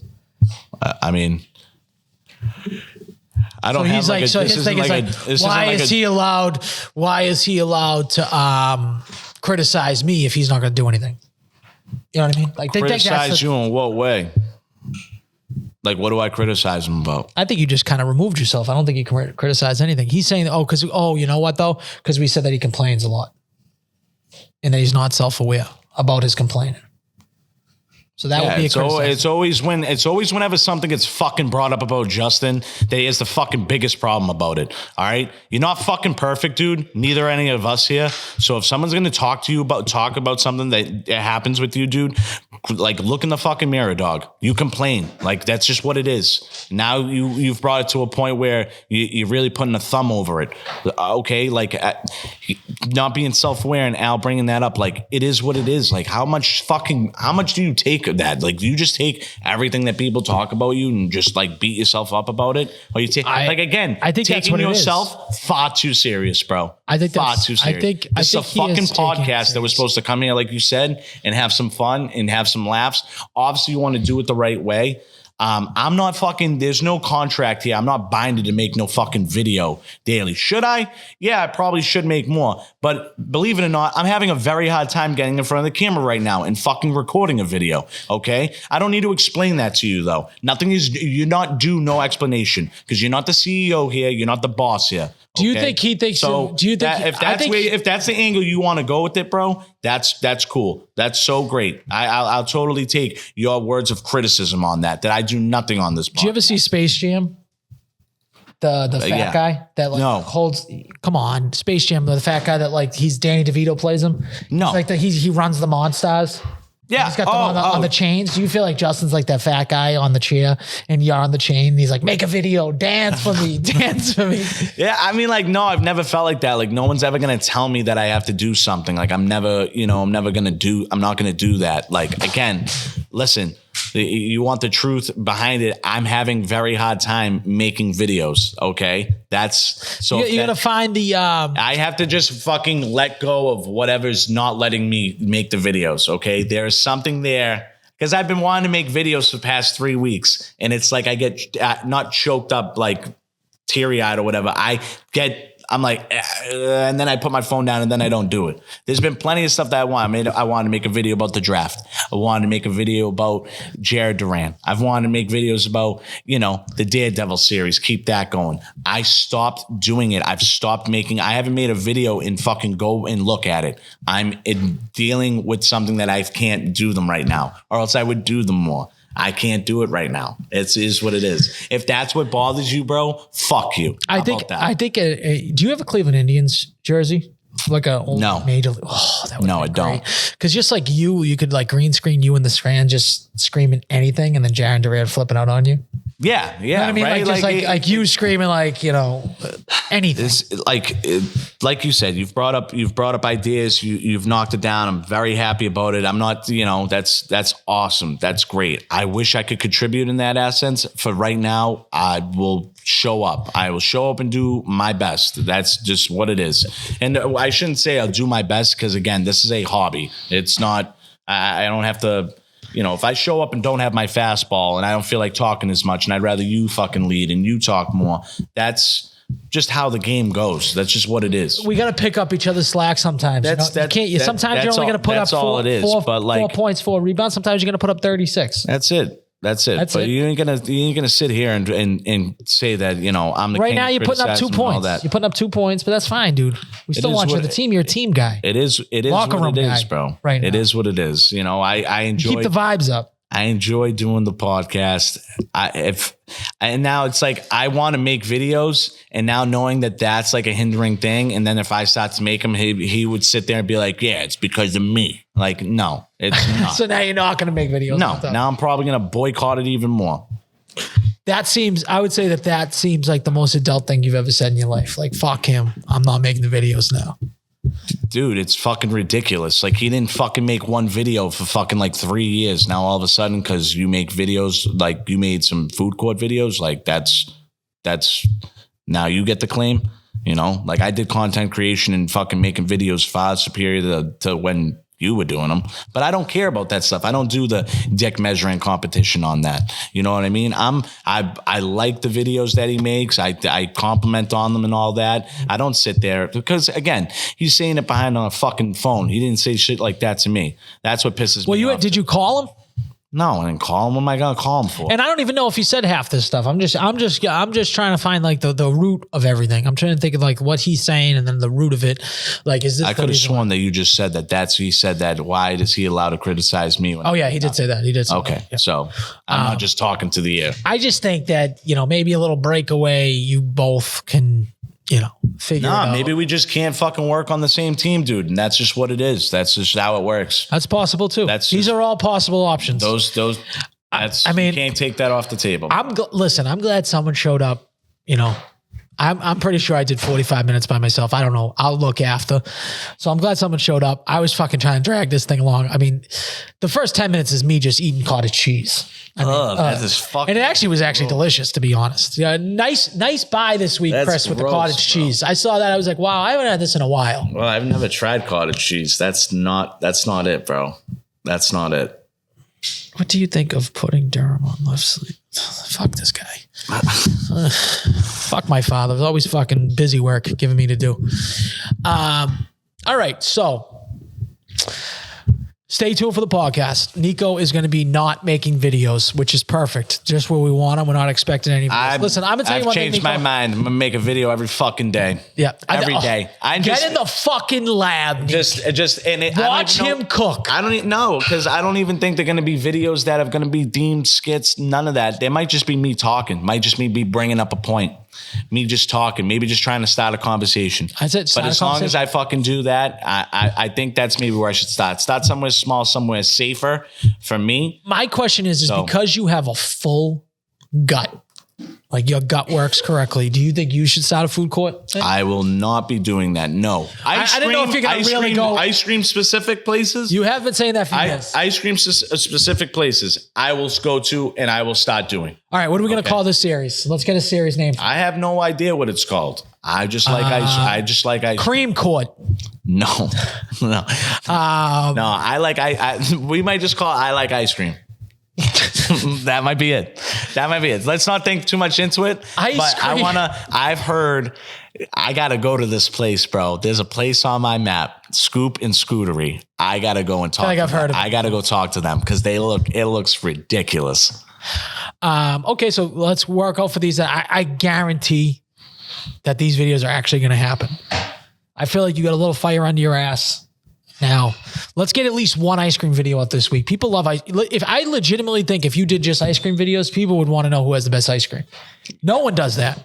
Yeah, no one does that. No one does ice cream. But are you just going to go mint chocolate chip? Or are you going to do, what are you going to do? No, we could, listen, I think. Cookie Monster, everyone makes a great chocolate chip cookie. Holy cow. I think you got to go and Richardson's get. I think you got to go and get what they're most known for. And then you go and get what you order. I will always be getting two things. This is perfect. I was going to just say this. I will always be getting two things. We're on the same page, Nico. Yeah. I will always be getting two things. By all honesty, if you know me, it ain't crazy for me. I always get two ice creams, okay? When I go to Dairy Maid, my Dairy Maid order before we log off here, it's two larges. One of them is a mint chocolate and cookie dough with hot fudge and chocolate jimmies. The other one is a cookie dough with Moose Tracks, hot fudge, and chocolate jimmies. Okay, I eat one, and then I put another one in the freezer for them when I go to bed. Okay, so y'all are actually doing full Sundays. Yeah. Okay. Well, I mean, I don't know. You consider it a Sunday. Everyone's like, so you want a Sunday? I never considered it a Sunday. I'm like, nah, I want 3 scoops, max. No, minimum. 3 scoops minimum. Hot fudge chocolate jimmies. I don't want a pizza, but get me a dough. Stretch it into a circle, throw some tomato sauce on and some cheese, cook it at like 500-600 degrees, Charlie outside, make the bottom nice and crispy, make sure the cheese is melted. I don't want a pizza though. That's what you're doing with Sunday. Just like, get me an ice cream, 3 scoops, I'll take I'm basically like, just don't put whipped cream and a cherry on the top. Because they're all like, everybody's always, their first question is, so do you want whipped cream with that? And I'm just like, nah. Even though whipped cream's unbelievable, I love it. I do think that whipped cream takes up space in that cup, and I will not let you. I agree. I like homemade. I remember made homemade whipped cream with a dessert the other day. It was delicious, but like regular fucking ready whipped sucks. No, that shit's trash. But you can make regular at home whipped cream's awesome. Yeah. Dairy Maid, they're on strike 2. Okay, strike 3. I am going to go there on again. Broadway. I am going to go there again. If I'm starting to see something in one of the cups that's different than the other cup, and I should have did the video about it, and I wanted to, and I just didn't do it. And I just What are you saying? Are you saying that I'm saying that you left me real estate. There's too much real estate left. You got to put that up. That's crazy. They can't be jipping you like that. They can't be greasering you. They left me off by a half a scoop for sure, and I don't like that. No. I think that's what you have to do. You have to do where I tip the most quality. How big it is? I tip the most. Probably like outside of like a nice fine dinner. I'll tip you the most on ice cream. I'll tip you the most. That shit was $15 for 2 of them. I give them $30. I give them $30 every time. He's giving 100% tips on ice cream. That's how much he likes ice cream. I love ice cream. He ain't married to the game. He's fucking married to the game. He's doing this just for fun. He ain't even making videos yet. No, this fucking real life. But I could start with them. I did want to start somewhere else. Maybe a Cookie Monster. I'm gonna go what I would get from Cookie Monster. Then I will ask Cookie Monster, what are they most known for? And of course, they might say, oh, it's that cookie sandwich. All right, awesome. Great. Give me that. Okay. And then if that's what I was already gonna order, then I'm picking something else too. It's always going to be 2 items. We're always getting what I want and what they're most known for. Do you know what I feel like this is? I feel like this is like a former gang member, right? A former gang member that's still in the life, right? But now he wants to like go and be a podcaster. Like that's what you're doing. You're like a fucking ice cream savant, and you're trying to show it to the world now with these videos. I mean, like I've applied to multiple different ice cream places too, to like even like become like a manager. Like again, like I love. You love ice cream that much, dude? Why don't you make your own ice cream place? I actually got a soft serve machine that some people throwing around some soft serve machines at me. Like we should get a soft serve machine around in the area and just fucking crank out. I'm sure you would do fucking great. People love soft serve. I'm not a fan of it, but cool. First of all, I can make my own gelato. So like, why don't we just get a gelato machine and we'll just make every type of gelato possible? I have. Buddy, I know your Ninja Creamery thing. That's right. If she did anything right, she gave me an ice cream machine before she fucking left. So I love how she thought like your level of adulthood. She got you an ice cream machine and a gaming chair. Like you got to think like in your head, like she saw you as a fucking child. All right. I'm saying like in her Just head, before, like, before this we is get like into you a were her triggering kid. process, You were her brother. kid pretty much. I'll tell you why. You were a kid. She's telling you you don't know how to put away the clothes because you didn't know how to put the sheets away. She got you a gaming chair. She got you an ice cream machine. She didn't want to fuck you, so she was like a kid. And then what else happened? Something else happened. Chris, what else happened with him and this girl? Oh, she told you who to vote for. She was basically your mother. She was calling you an undeveloped 30-year-old like your mother. And that's the biggest knock that I had on her. She said she always felt like she was my mother, but I didn't need a mother. I needed a girlfriend. That's it. She thought she was your mother. But that's on her. That's on her. This is totally different, man. I mean, like that means I'm comfortable if my inner child can come out and I can be me. Like that's just who I am. I actually agree with that. You guys know who I am, and so that's me to a core, man. I'm a fun, big-hearted, laughing goofball. That's what I am. I don't really know how to be much else. I'm not going to be much else than that, probably. So if you were to put an age mentally on yourself, because my number, I'll tell you my number first. I feel like I'm 17. I feel like I'm 10. I feel like I'm 17. Like I get like I have to do a bunch of shit that's responsible. Yeah. Like I got a kid. I got to do a bunch of shit that's responsible. I feel like I'm a fucking like the most, I'm back in high school. Like that's just me. And I don't think I'll ever grow up. I don't know, man. I think that's not a bad place to be, as long as you're getting the big boy stuff done. If you can work hard and play harder, I mean, like, we just talked about this in the beginning, not taking life too seriously.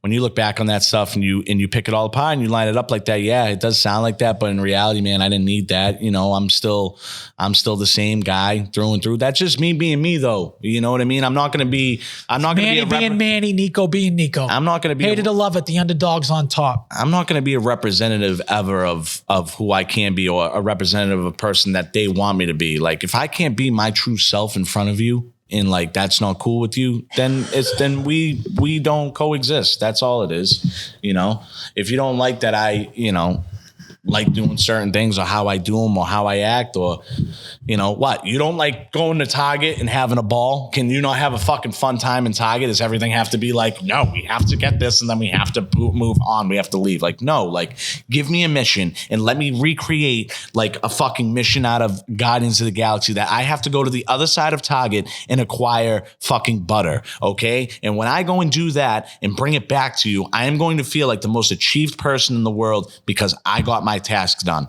Can I not have fun doing that?